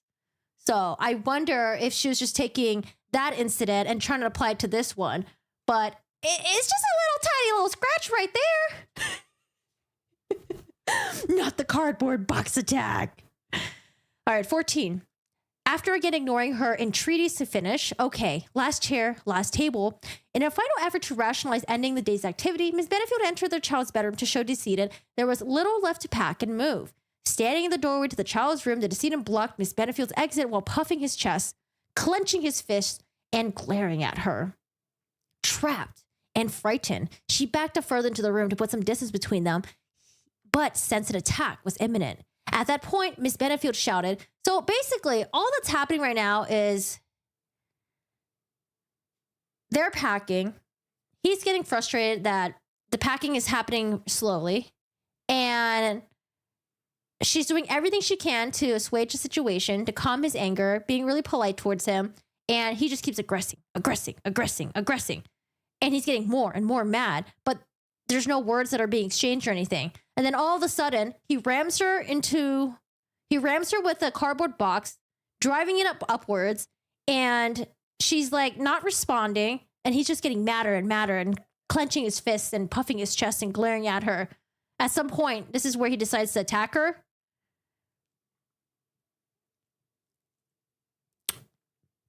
Standing in the door to the child's room, the decedent blocked Miss Benefield's exit while puffing his chest, clenching his fist, and glaring at her. Frightened, she backed up further into the room to put some distance between them, but sensed an attack was imminent. At that point, Mr. Benefield shouted, he knew what she was doing. Accused of her trying to force him to leave, or maybe she, get rid of him, and that he was not leaving. He could stay if he wanted to, and spend the night if he wanted to, because he was her husband. So this is the layout of the house. We got the kitchen, the bathroom. That's her bedroom. Here's the garage. So maybe they're like, it's like somewhere in this area that they're in right now. Oh, you can't see my mouse. Somewhere in here. Remaining in burglary with an assault and battery. Oh, God. They're going to say that he burglarized by staying there when he wasn't wanted. 15. Momentarily rational. The deceased stepped back into the hallway, allowing Miss Benefield to escape their daughter's room, where she headed down the hallway, into the living room and towards the front door. Right behind him, the deceased grabbed Miss Benefield by the left hand and yanked her back, stopping her in an effort to leave the residence, shouting, "Where do you think you're going?" Moving around her so that his back was to the front door, and once again aggressively confronting her, thereby blocking her path to the front door while wagging his finger in her face and exclaiming, "You can't leave me." Miss Benefield found the strength to then tell him outright, "I am done. You need to leave now." Her command was ignored, which at that point rendered the decedent's status to thought of as a burglar. Oh my God. Now terrified, Miss Benefield braced for what she believed would be certain physical impact. Her instincts were correct. 16. Raising his right hand with a closed fist, the decedent drove his knuckles at the second joint into the left side of Miss Benefield's head, temporal area face, while exclaiming, "I am not done." The impact resulted in a sharp numbing pain, which caused Miss Benefield to stumble to the right side, after which she fled to her bedroom. Her worst fears realized, Miss Benefield now believed her life was in danger. Never before had the deceased actually struck her. In the past, he psychologically abused her and sought to intimidate her by, amongst other things, holding her against her will, punching holes in the wall, harming their domestic animals, and shooting and throwing guns in the house. But this was different. Any restraint had been abandoned. As she entered her bedroom, Miss Benefield swung the door behind her in an unsuccessful effort to close it. The door remained ajar. So this is such a bad picture that they use. They had a colored one that they used during trial as well, and I was like, this happened in like late 2010s, 2020. Like, how do we not have a better picture? I know this is in black and white, but even the colored one, it's like, I don't know. It's like, yeah, I could kind of see, but I don't know. I can't, I don't know. These pictures are horrible. I need a better picture. Bruce Kitt's still missing. I feel like I'm listening to Gone Girl Part 2. Life or death decision. 17. In the west corner of the bedroom was a laundry basket and a cloth storage bin, which rested on top of the laundry basket. Inside the storage bin was a firearm that was legally owned by Miss Benefield.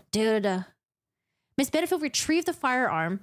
Wait, what? So she tried to close the door behind her, but she was unsuccessful. The door remained ajar, but she was able to run and get this gun. I don't know, man. I wonder if this gun was already like ready to go. And also the gun has to be definitely locked away because you have a child living in your house. You would think the gun would be maybe in a safe or maybe like unloaded. Was this gun like ready to go? And this guy was like coming after her? In the west corner of her bedroom was a laundry basket and a cloth storage bin, which rested on top of the laundry basket. Inside the storage bin was a firearm that was legally owned. Miss Benefield retrieved the firearm just as she simultaneously heard the unmistakable sound of the door bounce off the doorstop. She turned and saw the decedent. Wait, I don't know if I believe this. How did she have time to get the firearm, and why was the firearm not properly stored, especially if a child living with you? She turned and saw the decedent in the doorway to her bedroom with a fierce scowl. Pointing the firearm at the deceased, she nervously ordered him to stop. 18. The deceased did not stop. Rather, this is the part where I was reading earlier. He postured like a mixed martial arts fighter, blading, hands parallel with his chest and shoulders, moving his arms in a circular motion, and then advanced towards her. Now terrified and believing that she was about to suffer great bodily harm, if not death, she fired the weapon. Why would he be doing this stance if she had a gun coming at him? Was he going to deflect the bullets with his hands or something like that? The deceased, undeterred. So now terrified and believing she was about to suffer great bodily harm, if not death, she fired the weapon. The deceased, undeterred, continued advancing. Miss Benefield, in fear of her life, frantically moved in an effort to move more distance between them. Still, he did not stop coming towards her and continued firing. Again, when the police came back, they believe that the gunshot was fired from behind him and he had no defensive like wounds or anything like that. So they already think there's a lot of holes in her story. In what seemed like a slow motion, she saw the deceased's legs go up in the air. I don't know. I feel like she probably reads a lot of novels and I don't know, like, remember like the AH stuff? The stuff when she was recounting the things that were happening to her, it was like she forgot to include things like how she felt at that moment, how it affected her, how she was feeling. She just described like everything in her surrounding. And I feel like that's where it lacked the genuineness, you know? And that's what I'm feeling right here. I don't see it. I don't know. It just doesn't seem very genuine. It seems like she's trying to recall something that she made up and she thinks this is what really happens in real life, even though you see it in movies and stuff like that. But like, I don't know. I feel like in real life, like, I don't know, what seemed like a slow motion. She saw the deceased legs go up in the air as if his feet slipped from underneath him and he fell backwards. Up in the air? Like, up in the air? Like he slipped on a banana and like legs were up in the air? Oh yeah, maybe ChatGPT. Miss Benefield immediately fled her residence, seeking help from her next-door neighbor, John Sant. According to Army and Herbert Carlton, 2 neighborhood residents who were out walking their dogs, less than 30 seconds after hearing the gun, they observed Miss Benefield running out of the garage, gun in hand, crying and screaming what sounded like help, run to the house next door and heart pounding, and heard pounding on the door. Blah, blah, blah, blah. I don't know. So I read that and I was just like, geez, I don't know what lawyer wrote this. Why couldn't they write it in a way where it sounded believable? Whoever wrote it, I don't know. I feel like they just took her word from it and they just copied and pasted verbatim. So this is their exhibit. This is them talking to the deceased. And let's read this one. Question. I'm not going to ask what Ashley did. What happens with the gun? Answer. After maybe another minute to 2 minutes, I couldn't tell you the exact time. Question. Of Ashley talking about Eva? I think Eva's her daughter. Answer. Of Ashley talking. I'm not begging her to stop talking. I am begging her to stop talking and to please stop. Question. And your head's on the counter? Answer. My head's on the counter. Question. What happens with the gun? Answer. She wouldn't stop. Just completely would not stop. So out of the complete and utter frustration, no anger whatsoever, I don't remember feeling a single iota of anger. It was just purely utter frustration. And so, question, what happened? Answer, I literally, the gun's sitting in front of me and I pull it in front of the sleeve and I shot it at the ceiling. Question, did you say anything before you did it? Answer, did I say anything? Question, yeah. Answer, I said nothing except for I was up to that point asking her, please stop talking and please give it a rest. The same page. Oh, this skips a little bit. Oh, my mouse. All right, this skips. Somebody to do something stupid, which was represented by her sitting there with black eyes and her arms crossed if mission is accomplished. That she tells me something. Question. Okay. Did she somehow egg you on with the gun at any point in time? I didn't hear anything about that. Answer. She egged me on in an argument, not stopping. Question. She didn't bring the gun into the house. You did, right? Answer. No. Question. You were the one who threw the gun against the wall, correct? Answer, absolutely. I admitted to that. Question, you were the one that pulled the gun out of the sleeve and discharged it. Answer, absolutely, and I admitted it. Question, and you think that was her fault? Answer, absolutely. There's 2 parties. She had ability to stop arguing. Question, and she should have stopped when you told her to, correct? Answer, any of the 100 times I asked her to. Question, all right. So this is just all the exhibits that they're talking about him shooting the gun into the ceiling, throwing a gun at the wall. What is this one? Same thing, throwing the gun. Oh, I think this is from the, this is from the custody hearing thing where the judge was like, didn't believe Ashley whatsoever, but agreed that there were some cases of where there was a DV present. 30. Exhibit 3. Is this the one with the doggy? Doggy. Okay, this is the one with the dog. My question is that, did you hit Sully? Not why did you hit Sully? Answer, you can call it hit, yes. Question, you call it hit? Answer, yeah. Question, he sprung up into it, I guess, your lap, and I reacted and hit him. Wait, Q? Hold on, I'm confused. Q, answer, Q, answer, Q. Okay, he sprung up into it, I guess, your lap, and I reacted and hit him? Answer, yeah. So when you say you called it hit, correct? Answer, yes. For lack of better words, yes. The dog sprung up on my lap all instantaneously, trying to crawl on my lap, sharp claws. I've got on shorts and gets cut off. Question, how did you hit him? Answer, I honestly, question, you don't remember? Answer, I don't remember exactly. This is, again, our dog is like, family. And I just wanted everything to stop. I want him to stop and he wouldn't. He would not stay under the table and he kept. Question, he wouldn't stop either. So you hit him, correct? Yes, I hit my dog. But I don't know, when I'm reading this, it's not like, I'm not sensing oh, he's an animal abuser and just abuses the dog just for the fun of it, right? But I think she saw this incident, was oh yeah, he abuses animals, he abused my pets. But I mean, a hit could just be something that's like a hit on the butt or the hit on the shoulder or something like that. I don't know. It could be innocuous. She watched the Jodi Arias movie so many times. Your dog thinks I'm crying. Oh gosh. Okay, I think what's all this? Something about the tracking device. I don't know. Basically all this stuff, the previous judge has already said that they believe all of Ashley's claims were bullshit. And yeah, this is from Ashley's side. So, you know, her trial's happening right now, and yeah, we'll see where it goes. Was there anything else I want to read here? This is the layout. Again, I don't really see the black eye, but the picture just really sucks. I don't know what is. This was 2020. Oh, here's the picture right here. Can you guys see that? Oh, like this. Look at this picture right here. Who took this picture? Hold on. Sorry, I'm watching a lot of Forensic Files right now. This right here. Who the hell took that picture? They're saying that there's a black eye on one eye, but I think not the other. But why does the other eye look the same? Like, what is this picture? Is this like another like Photoshop thing? I don't know. It just reminds me of the AH stuff. Just a bit, you know, just a little bit. The 5-point palm exploding heart technique, acting in self-defense. I see that now. Okay, this is where I was trying to look at the picture. Do you see that as? But I could barely see anything. I don't know. I don't know. Swollen as compared to. I think I kind of see it, but this the judge completely I would say the judge does a pretty. He just destroys. I think this is her defense team right there. When they bring up the picture, hold on. Okay, let's talk about the picture.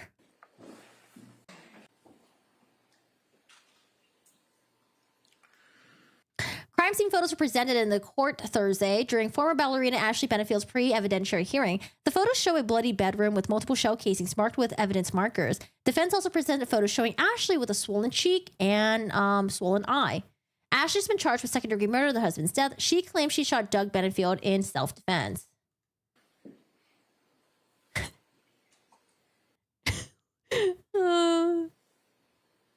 I can't real. I mean, it's just a bad. All right, Ms. Condon, let me direct your. Like when he moved it up like this, I'm like, I don't see. I like maybe a little bit of darkening, right? It's like, I don't know, man. If someone got punched in the face, I feel like I shouldn't be squinting to see if they have a black eye or not. I feel like it's like, okay, that's pretty fucking prominent.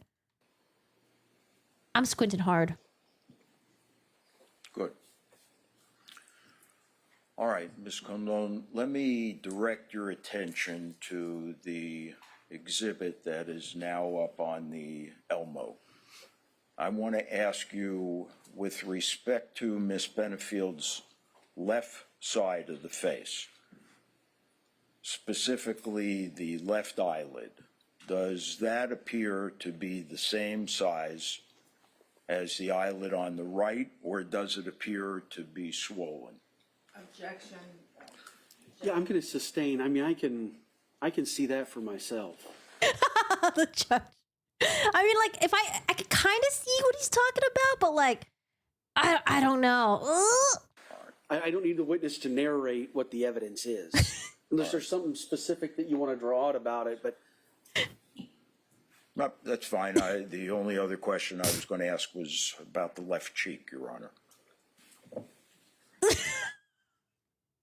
Look at the judge. Judge is like, I don't know if I see anything, man. I feel like the judge is doing what we're doing right now. He's squinting real hard, like, is there anything there? I just don't know. I don't know. Just this judge over here. Oh, let me see if we can zoom in on the judge.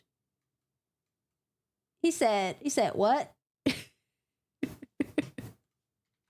The question I was going to ask was about the left cheek, Your Honor. Judge is like, where? Okay. okay. But I also think that she didn't take these. I understand. Okay, go ahead. So I'm going to sustain. Okay. With respect, Ms. Colon, to Ms. Benefield's left cheek, Do you see that as swollen as compared to the right cheek? Sustained. All right. Next. Poor guy. Oh, that's all he gets. Oh my God, not the scratch. Why even? This is ridiculous. I feel like the jury. I don't know. Actually, this is pre stuff, right? Pre evidentiary hearing. Okay, the jury. I don't think is here.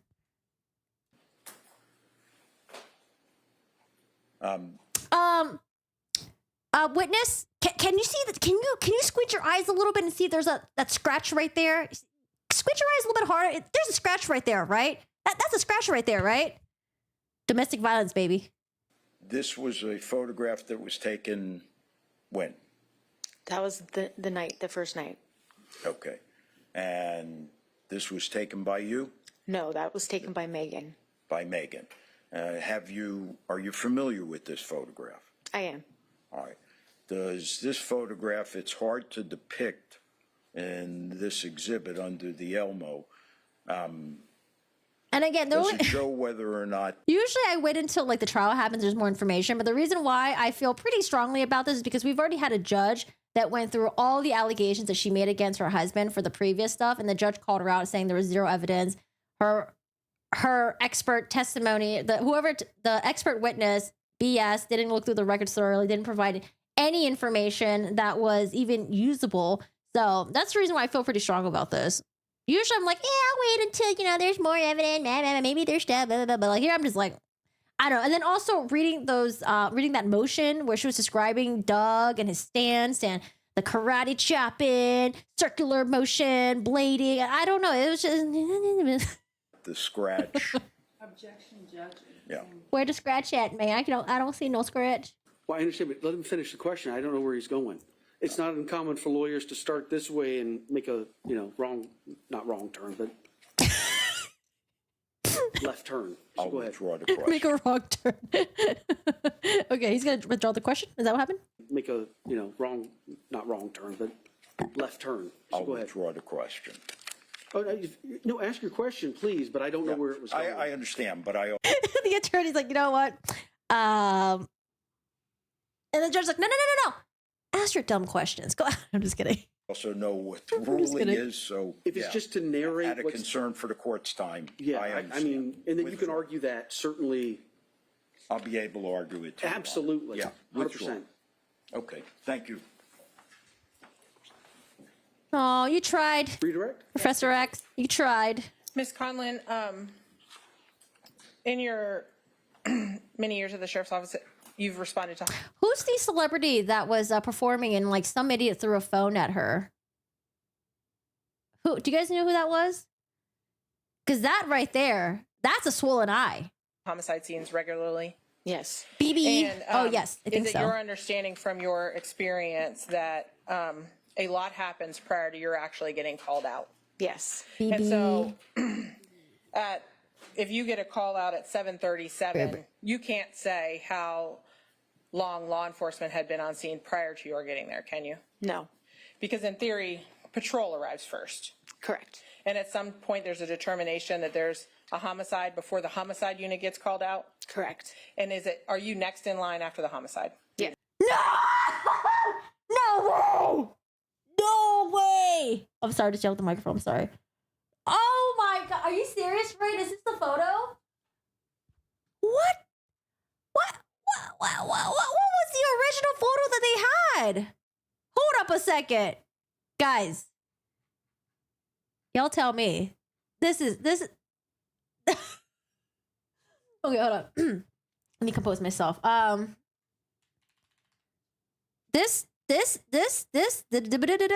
this is the photo, right? Look at this photo. So in that picture right there, like it's like black and blue and brown, okay? This is the photo that Rain. No way. No way. This is the photo that she showed with the black. Is that the same photo? Oh my God, no way! I can't believe they had the balls to show that to the court. Like, see that there? You see that there? That's a black eye. You see that? It's kind of swollen. Look at the lids. tell me the lid size is not the same. Some people have double eyelids that are different sizes. So I would need to see another picture of her where she's not wearing makeup and maybe her lids are the same size or something. I don't know. But then also sometimes if you don't get good sleep, sometimes your lids get a little fucky. What is this? What? The dancing photos look worse. What is this? Why are we presenting this to the court? This was presented to the court, and the little itty bitty scratch that she had. Oh my God. I'm done. Oh my God, no way. Okay, thank you, Rain, for sharing that, because I wanted to see the picture. I don't see it. I just don't see it. So the reason why I brought up BB, how do you pronounce her name? BB Rexa? I'm sorry, I don't know her. But BB, where's she at? Let me see. She got hit with the phone, and it looks pretty fucking crazy. Where's she at? Is this it? The man accused of throwing a phone at singer BB Rexa during a Manhattan concert appeared before a judge tonight. His attorney said that he did it because of a social media trend. Oh my God, what an idiot. I don't even know why. What an idiot. Why would the person go to a judge and be like, hey, I did that because it was a social media trend? Like, why would you do that? I would be like, listen, I'm a huge fan of BB. I love her so much. I was jamming so hard. I was pumping my phone in the air. My hands are so sweaty that it slipped out. I don't know. He should have just... I mean, that's lying, I guess. But why would you be like, it was a social media trend. That's why I threw the phone at her. I just be like, yo, her music was banging. I do have sweaty hands, actually. Look at my hands. It's like glistening right now. And my phone slid out of my hand and it hit her face. But anyway, sorry. You shouldn't lie. I'm glad that he told his truth. CBS 2's Lisa Rosner was in the courtroom and asked him what happened. Is there anything you want people to know? 27-year-old Nicholas Melvin. That's him? Jesus. And asked him what happened. Is there anything you want? That's him? Jesus. People to know? 27-year-old. Wait, I'm sorry. I'm blocking it. Oh, I'm so sorry. I'm sorry. What? Could you guys not see the entire time? Courtroom and asked him what happened. Is there anything you want people to know? 27-year-old. I don't know. The way that he's walking. He's like... I think my camera is too low, but he's like... I don't... I'm sorry. I need my camera to be normal height in order to do it. But like the way that he's just like walking through, like... Nicholas Malvagna was silent Monday as he left Manhattan criminal court, released on his own recognizance. He's facing charges of assault and harassment for allegedly throwing a phone at singer BB Rexa during her concert Sunday night. Okay, the reason why I pulled this up is because I want to show you guys this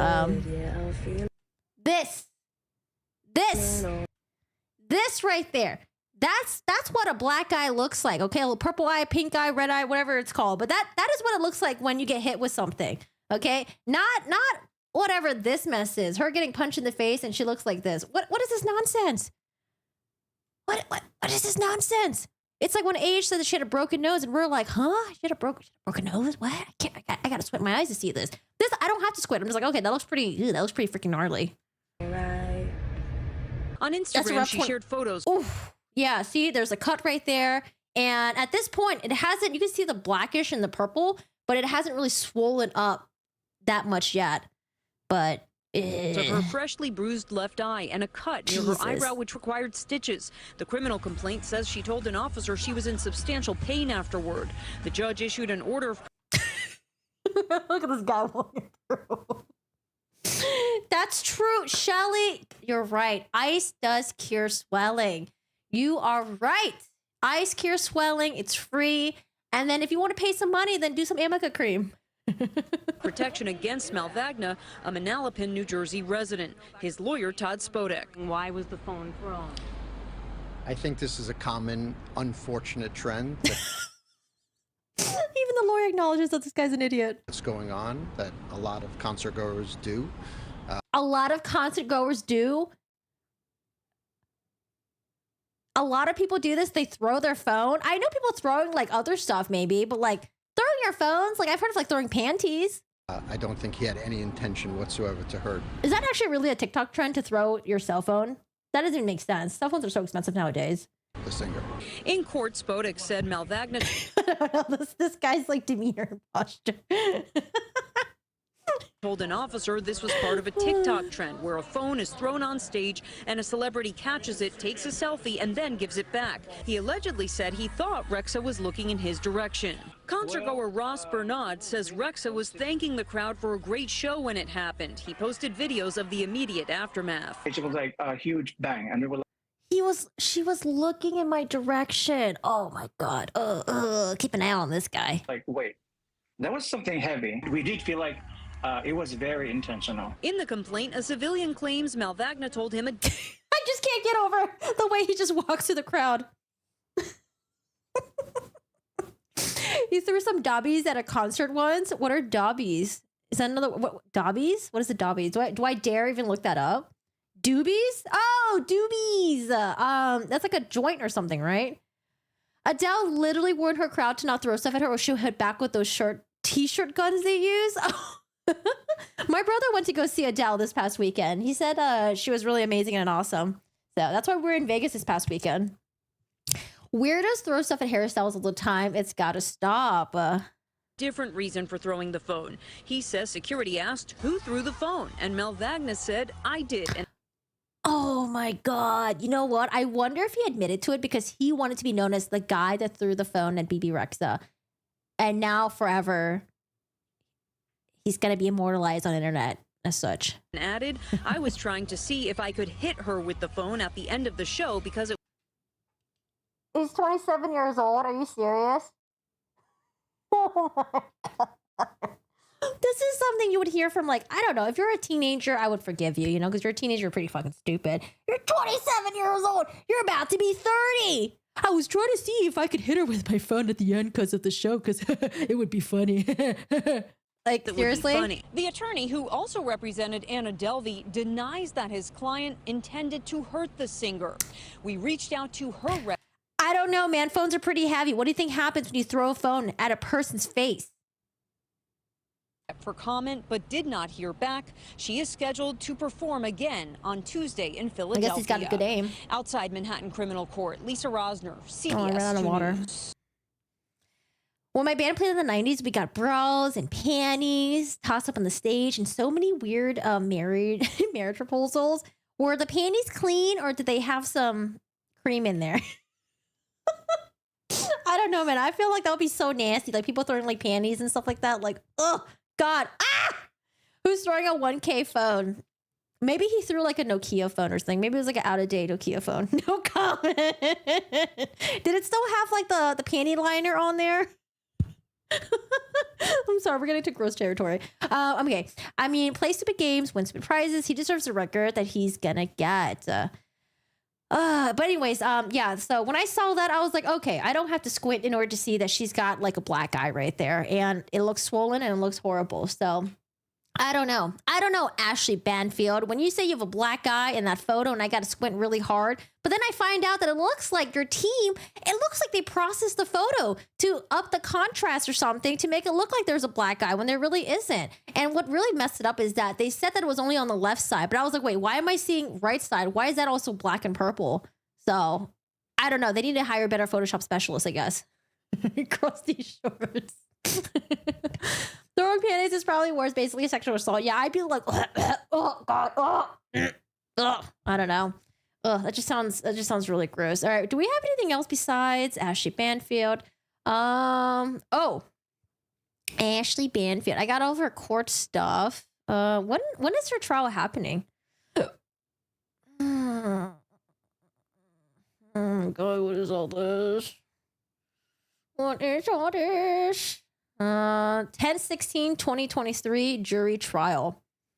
So that's like 3 months from now. Okay. Well, I'll definitely keep an eye on this. We'll see where that goes. Let me look at, I have like a list of all these cases that I just got to double check on to see if there's any movement. So Koberger, Chad D-Bag had a hearing recently. What happened in that one? I think no gag order, and the audio was so bad. Honestly, it was really hard for me to pay attention. Shabiz Murdoch Satterfield stuff. Update. And then Sarah Boone. I guess Sarah Boone is happening. So 5 days. 5 days for that. All right. Anything with Koberger stuff? Let's see.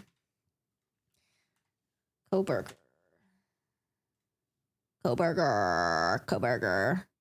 Affidavit of probable cause. Did I read this already? I think I did, right? Yeah, I think I read this. Oh, wait, no, this is someone else. Oh, just kidding. Just kidding. There's a lot of stuff here. Motion to temporary seal. What is all this? Wait, can I catch up really quick? I just want to see what this is.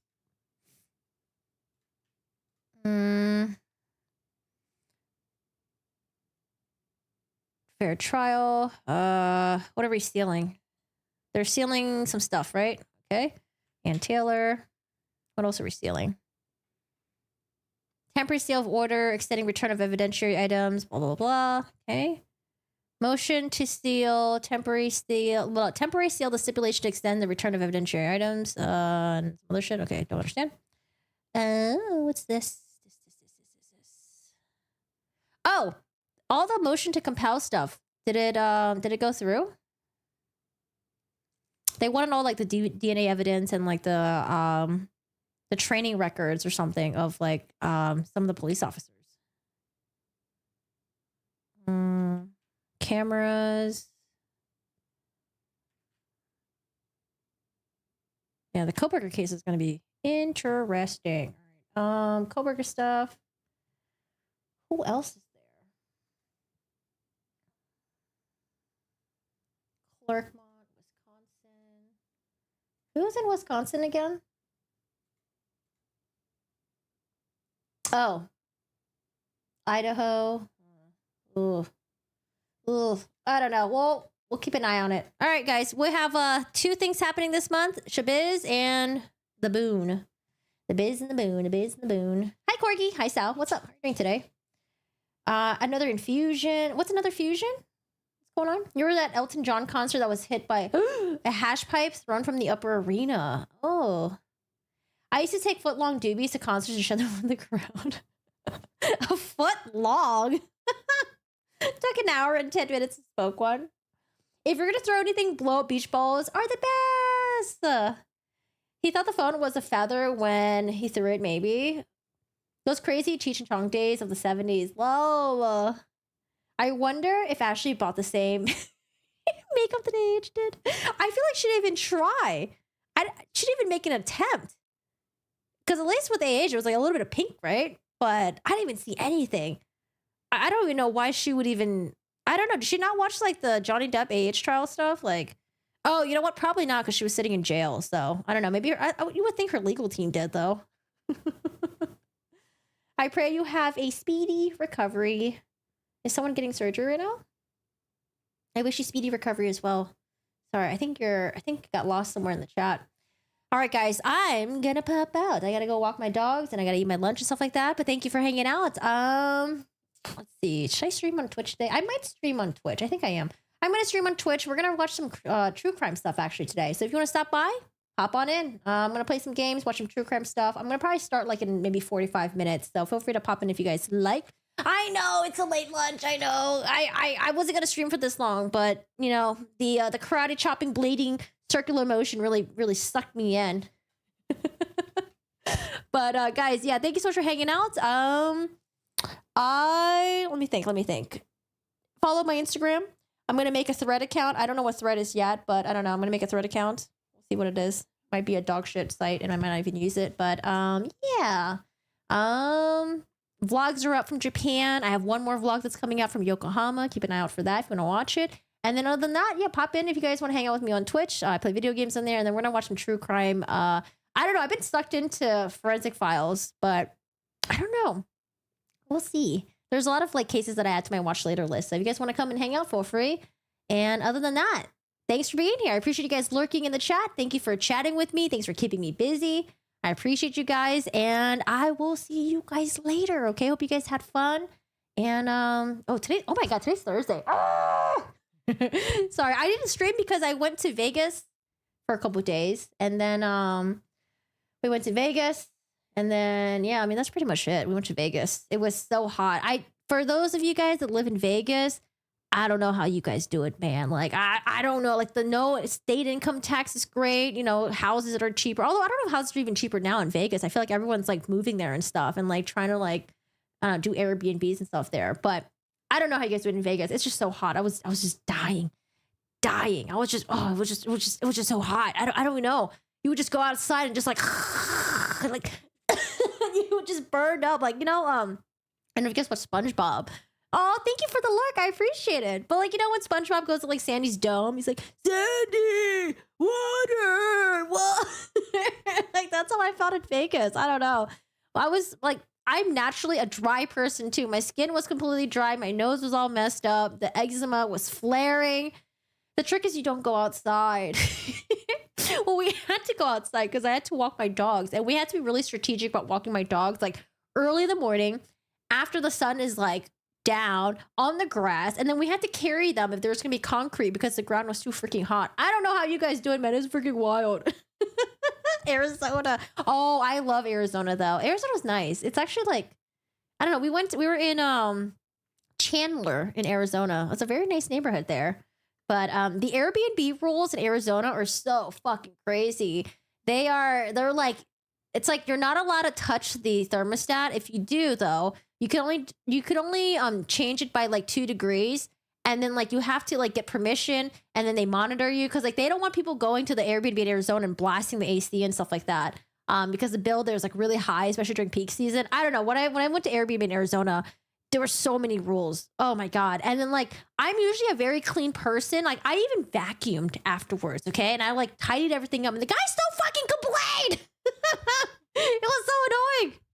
You like Arizona? Yeah, we went there. It was actually really nice. The suburbs area is very clean. Honestly, anytime when I leave LA, because LA, if you guys have ever been to downtown, it's like a shithole city. There's just trash and garbage and just nasty everywhere. So like whenever I go to like suburb areas and I'm like, oh my God, it's so pretty here. Like there's flowers, there's rose gardens. It's like a normal road. It's clean. There's no garbage. And like, it's just nice. I don't know. So that's why I like traveling. But would I live there? Nah, the LA weather's just too good, even though it's a shithole here.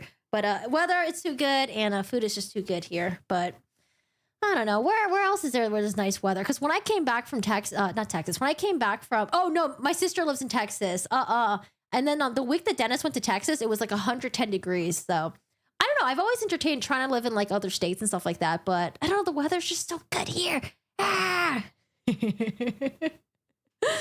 Fahrenheit. Yeah, I usually say like it was 20 degrees Celsius earlier. I usually say that just to piss people off. So I turn the ACs on. It's so warm. In New England, you get a nice variety. I hear in England the weather sucks though. I hear it's like really gray, moody, and cold. Yeah, I don't know about that. I don't know. But I hear that like if you want something that's equivalent to LA weather, I hear that Sydney actually is pretty good. Sydney, Australia. So I don't know. Maybe Sydney, Australia. Maybe that would be a contender. Did they have good Asian food there? We're probably hit 120 again. Yeah, apparently the last couple of days has been like the hottest the Earth has been in like modern human history or something. So you like New England? Oh, New England. I'm so sorry. I just read that as England. Okay. New England, like Rhode Island, Massachusetts, Connecticut, etc. I mean, like I used to live in Maryland and stuff like that. Isn't it like kind of similar to having 4 seasons where it's like you get 3 months of like summer, sometimes it's humid. Oh, I can't do humidity either. My hair. Oh God, no. I like the weather in the mall. Listen, when I was in Thailand, all we did was hang out at the mall. Now I know why. Like if you ever go to Thailand or any places that's like really, really hot, they invest so much money in the malls and stuff like that because people don't want to be outside. So what they do, they go inside where the mall is nice and cool, and there's like food court, shopping, and like endless. Like, oh my God. If you guys ever go to Thailand, like go to the shopping malls in Bangkok. It's like, oh, it's like heaven. I don't know. It's just endless. Oh, so good. Yeah, Texas humidity sucks. Yeah, I don't know, man. Texas, now that I know that like Dallas had that like crazy winter snowstorm, I don't know about that. I don't know. And I feel like the weather's just going to get worse and worse, man. Australia has too many poisonous animals. I like spiders and stuff, but yeah, I also don't want to die by getting kicked in the face by a kangaroo. So yeah, I don't know how I feel about that. But I feel like if you're in the city area, you should be fine, right? Just don't go out in the suburbs and stuff. I did hear that Australia's internet kind of sucks though. I don't know how I feel about that. I drew Madeira. Sometimes they only have one season, 20 degrees Celsius whole year round. Madeira? Where's that? What about Switzerland? Too expensive though, right? Madeira. It's in the archipelago. Macaronesia? Madeira. The Canary Islands? Is that? Oh, this looks so beautiful. Wait, Madeira? This looks so pretty. Is it hard to get there?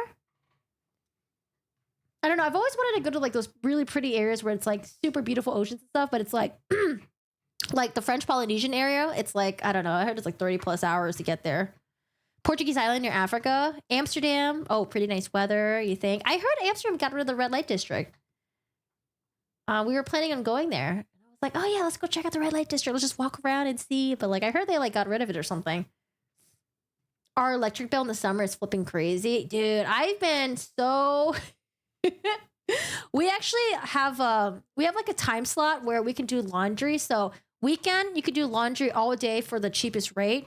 And then if you want to do laundry in the weekdays, I could only do it from like 8 p.m. to like 10 a.m. So it's like, I don't know. My life just revolves around my electricity range or the electricity fee and stuff like that right now. So it's like I'm really careful when I use my electricity and then, yeah, doing the laundry and all this stuff. So that's why the weekend is so busy. I just got to do laundry all day, every day, which I freaking hate. Lots of German streamers, they moved there. So good internet and stuff like that. Wait, they moved there to Madeira? You went to visit Argentina, Chile, and Uruguay? The red light district is still around and, oh, the coffee shop. I heard they were getting rid of it. And this was like 2 years ago. Oh, no, actually 3 years ago when we were going to go there for like TwitchCon. Hi, Choi. Hello. We were just talking about Australia. I was like, maybe I'll move to Sydney. I hear the weather there is kind of similar to LA. Cougars are here too, the 4-feeted ones. Wait, cougars like human cougars or like actual cougars? 4-foot cougars coming after boys. Move to Sydney. It's insane. Float in the pool instead. You'll come visit. Oh, I think you still live too far, right? Santa Barbara, Montesino. Yeah, that's like 2 hours away from LA, I think, right? Yeah, Santa Barbara's really nice. It's really pretty. We've been there. I think it's kind of expensive if you want to live there, though, right? Since it's so beautiful. Aren't I a 4-foot cougar, Corgi? No, you're getting me mixed up with someone else. You know, probably another streamer that you watch. Yeah, definitely not me. Add like 2 feet to that, okay? Oh, I ran out of water. All right, guys. Thanks for hanging out. It was lovely chatting with you guys. And again, thank you so much for lurking. I appreciate you guys having you in the background, you know, like a podcast. You could do your own thing. I'm in the background chatting with you. And then I appreciate you guys who are actively talking in the chat as well, keeping me busy. But yeah, I don't know. I don't think I have anything else to say. So I'll see you guys later. I'm going to eat some food. Take care. Thanks for hanging out. And I think, oh, Shiro's waking up. Look at this guy. Look at this little stumpy guy right there. This guy for his birthday, man, got into like the trash, went into my neighbor's, my roommate's trash, licked the Domino's pizza box, got into my food when I was on the phone with tech support, and ate my chicken kebab and basmati rice, and then got into the trash again. And this is when I was moving stuff from the car to inside the house and licked a salami. I don't know. I'm waiting for the shits. It was his birthday a couple days ago. I'm waiting for the shits. Yeah. Chewy sent him a birthday card. It was like, may your day be filled with lots of treats and cuddles. I'm like, yeah, this motherfucker's getting all the treats and stuff. So he's so cute. He's so cute guy. Korean. And Steve is just playing with his bone right now. I gave him a bath earlier. So they're shedding like crazy. All right, guys, have a good one. Take care. I will see you guys later. And I think that's about it. Bye.